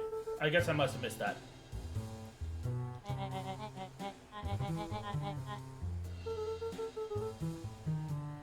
Solomon's jaw clenched into a half smile. Luca quickly scanned the columns for number 24601.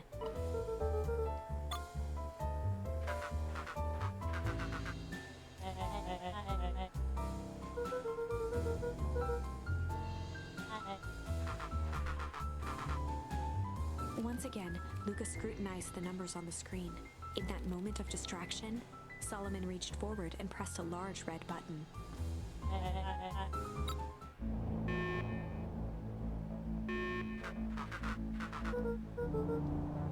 He quickly skimmed the screen with his finger.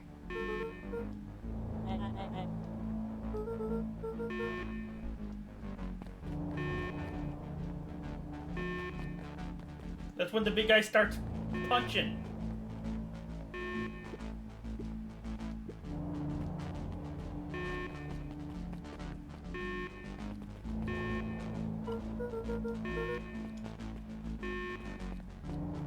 Mr. Kerr approached with a sneer and spoke into his walkie-talkie.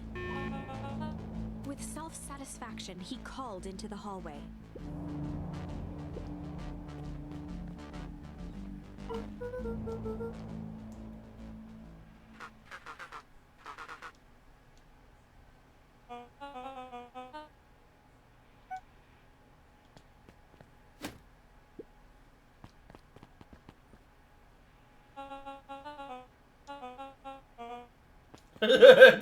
Look to the.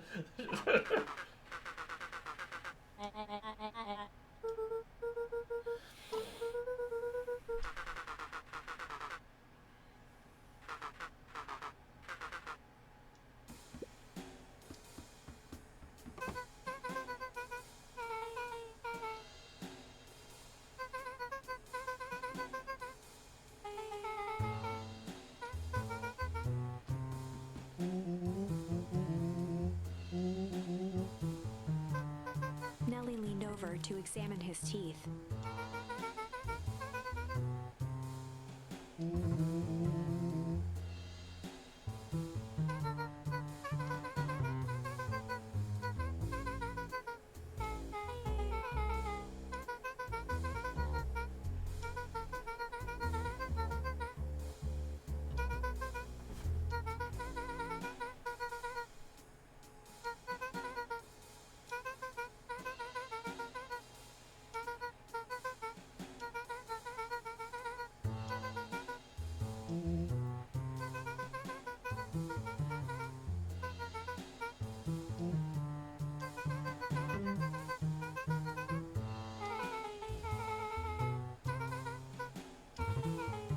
Hmm.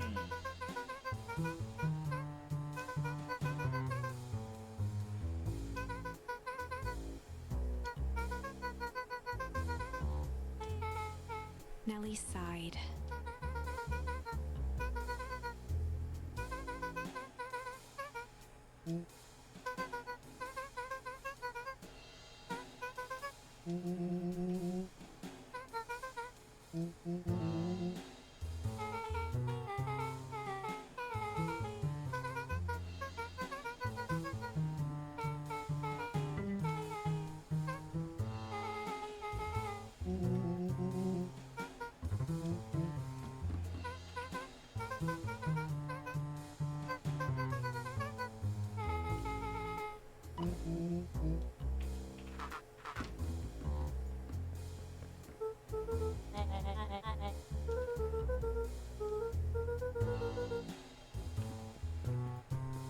Luca tugged on each of the cabinets. Thanks for the follow. I do appreciate it.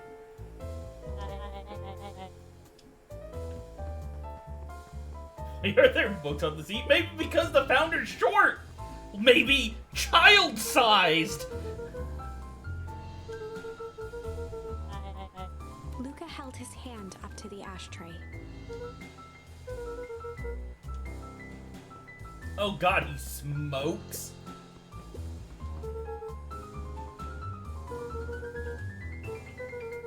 Solomon muttered inaudibly.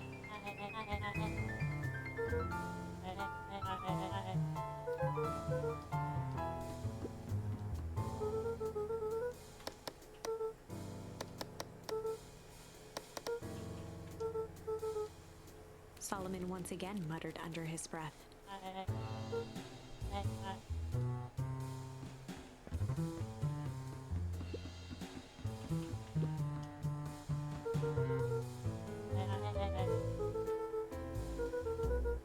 With a subtle, quivering lip, a smile crawled across Solomon's face.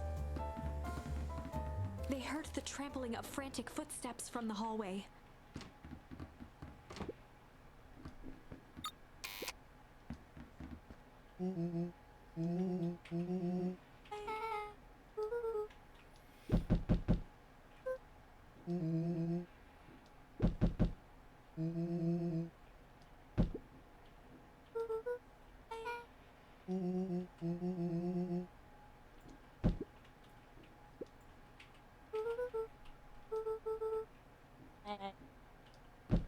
He's just gonna let him in.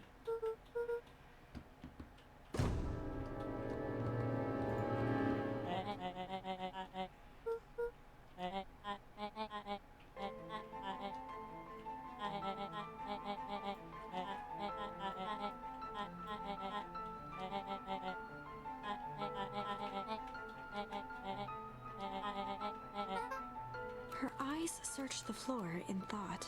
Solomon watched eagerly, waiting for the flicker of epiphany.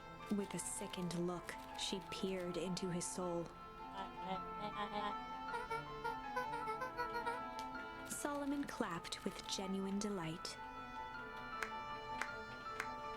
God, I really want to tear this kid's head off. Though technically he isn't a kid, is he? Solomon glanced down, examining his youthful form.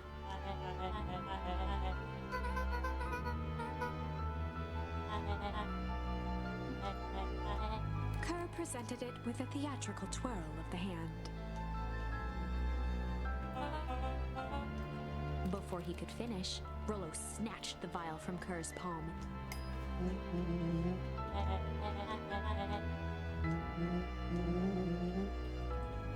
Rollo casually tossed the vial to Luca. Luca jiggled the vial mockingly.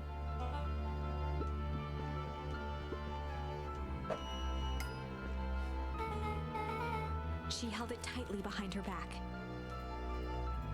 Solomon sighed, speaking in crisp, measured syllables.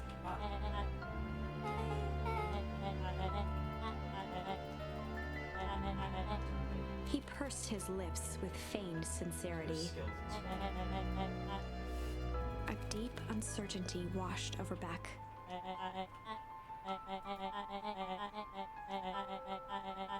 She looked to Nellie shakily. With a dispirited nod, Nellie sighed in defeat. Beck slowly approached Solomon.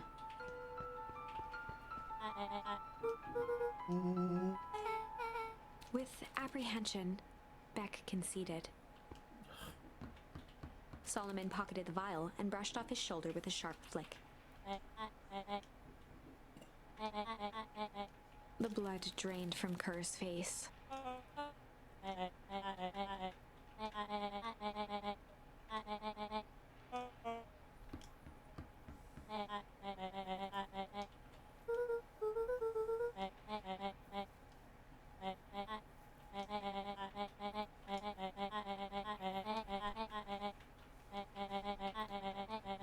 Solomon shook his head with gratification.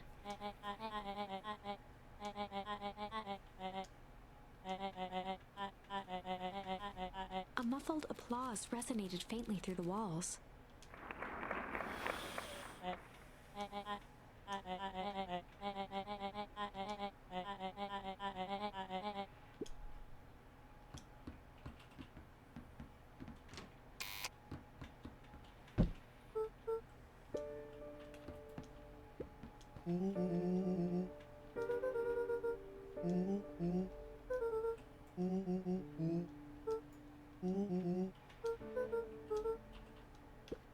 Nellie was staring at the floor, deep in thought.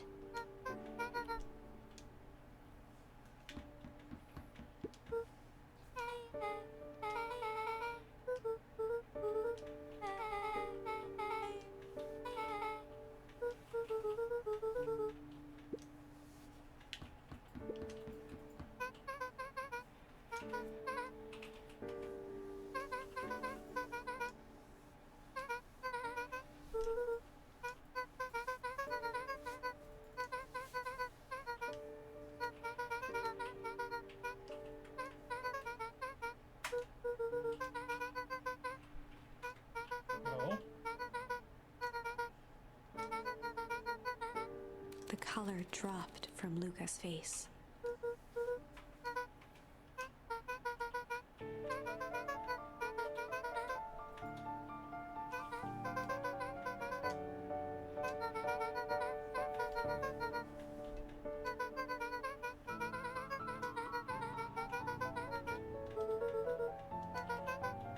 Luca was overwhelmed with emotion.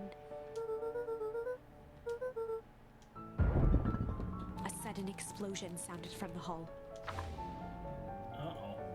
Chapter 8. Comeuppance. Ears still ringing, Gran picked herself up off the ground. Through the dust and smoke, she looked over to see Mrs. Fratelli helping Hiram Tolliver to his feet. She'd had to beg, borrow, and steal to acquire those explosives.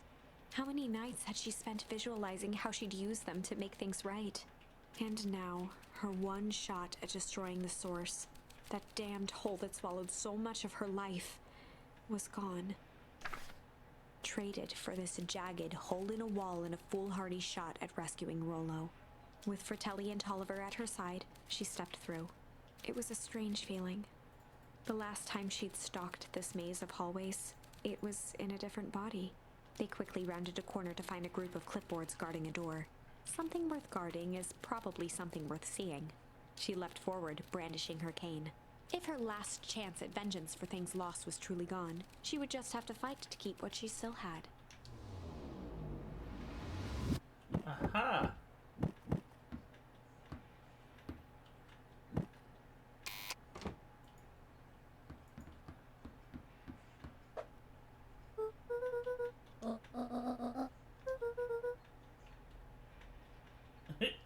Indeed.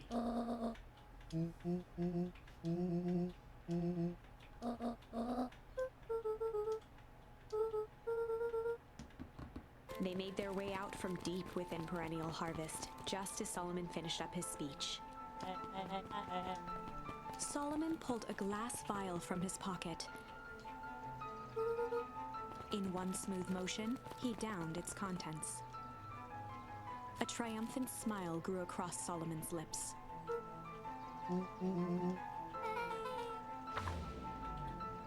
She swapped With it a out, didn't she? mischievous look, Beck elbowed Luca. Remember when I had the vial behind my back?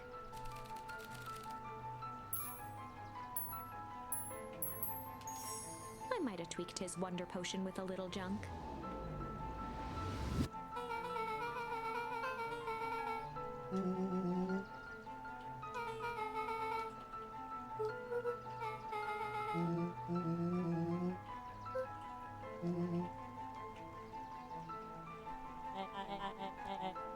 His body and face began to contort and expand as he disappeared into a belching green mist.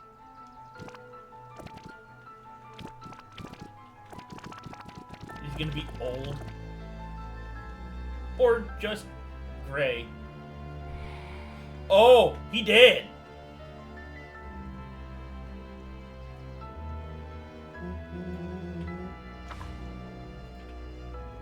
As the last of what was once Sharper Valentine wafted into the air, the crowd began to disperse, still numb from what they had just observed.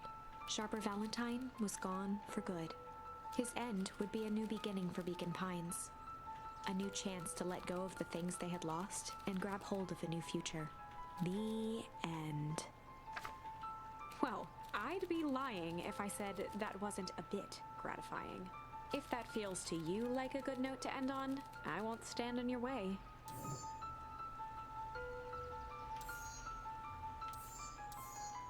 Yeah, but it seems to me that there's more to it.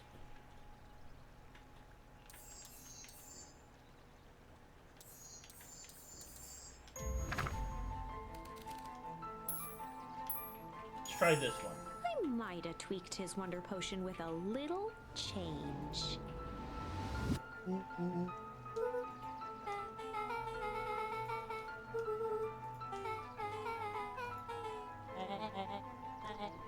His body and face began to contort and expand as he disappeared into a belching green mist.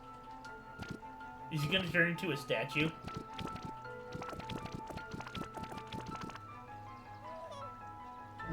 Baby!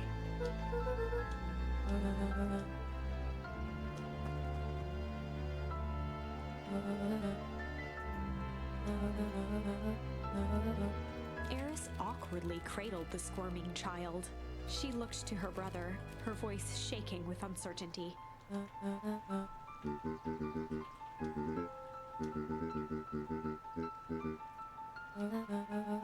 She looked back down at the infant with equal parts Okay, so they kindness and both terror knew the in her entire eyes. time. With a shake of her head, Eris addressed the crowd with a stern scowl. So copper is what Epilogue.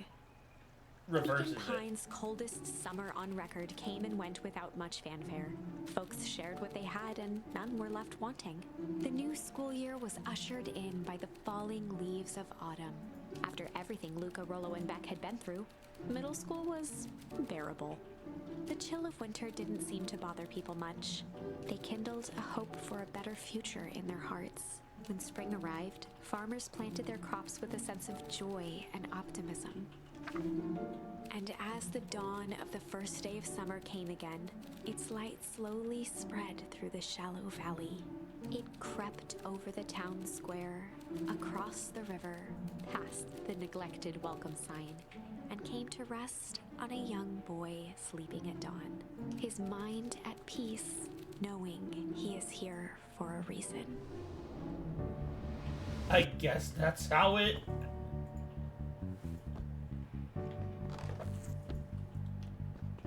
Okay. Over time, Eleanor began moving Walt's old things out of the closet and into storage.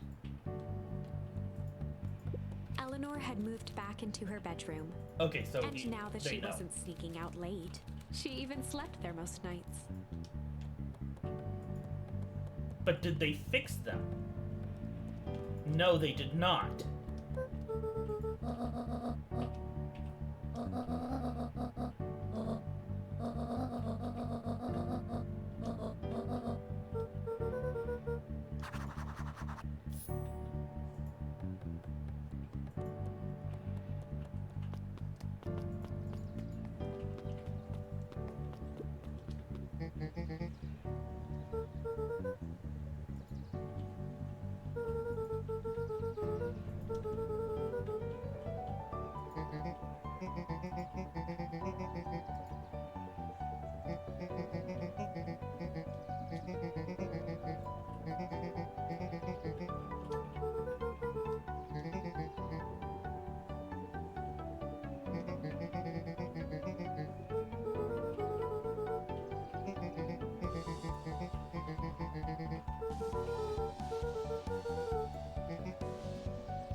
When Perennial Harvest collapsed, most of the clipboards skipped town.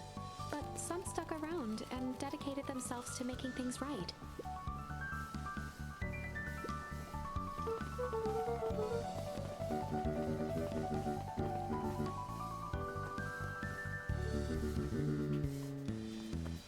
He's still in his suit, though.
Eris did her best to ignore the tears welling in her eyes.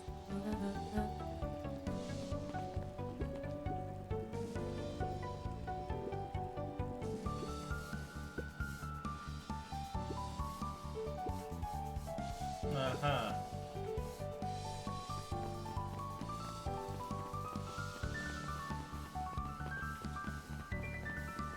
All the freaking rabbits.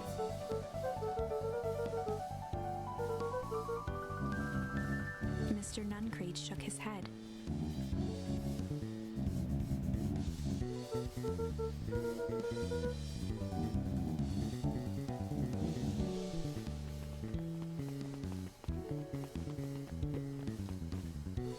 With perennial harvest gone, the transportation tubes were left unused. Well, maybe not completely unused.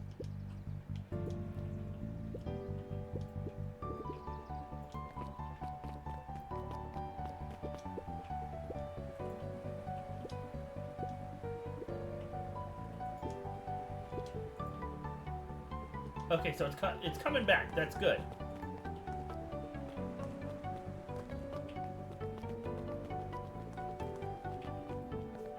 Back.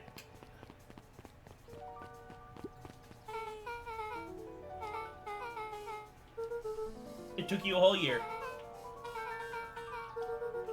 Okay, it's taken me longer to get anywhere near that, so I can understand.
I think this is it. The end I've been waiting for. Honestly, I'd begun to lose hope of ever finding it. But then you came along. I don't know exactly how to thank you. It's hard to explain how much this means to me. It's funny, now that our time together is finally ending. I'm at a loss for words. Let's just watch the end together.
Well then.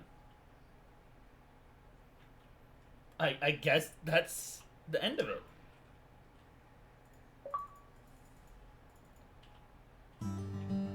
Okay. That was Beacon Pine.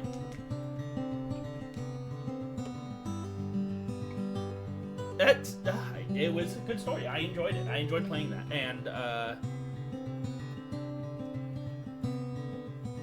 I really don't know what to say at this point.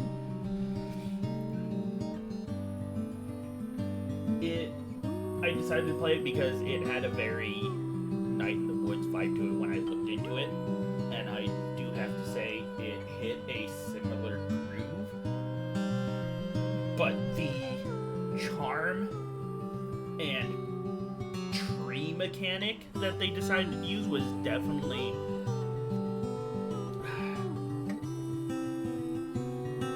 thinking about it. It makes me think about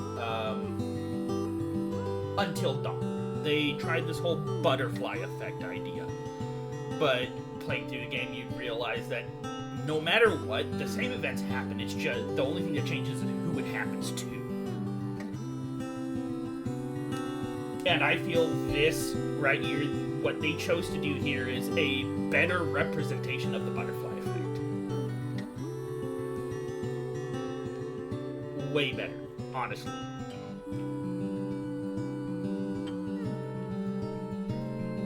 Rain time.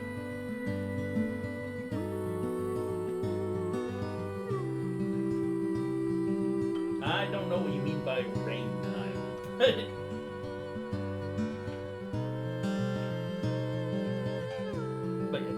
This is, honestly, as butterfly effect mechanics go, this is way more satisfying than that was.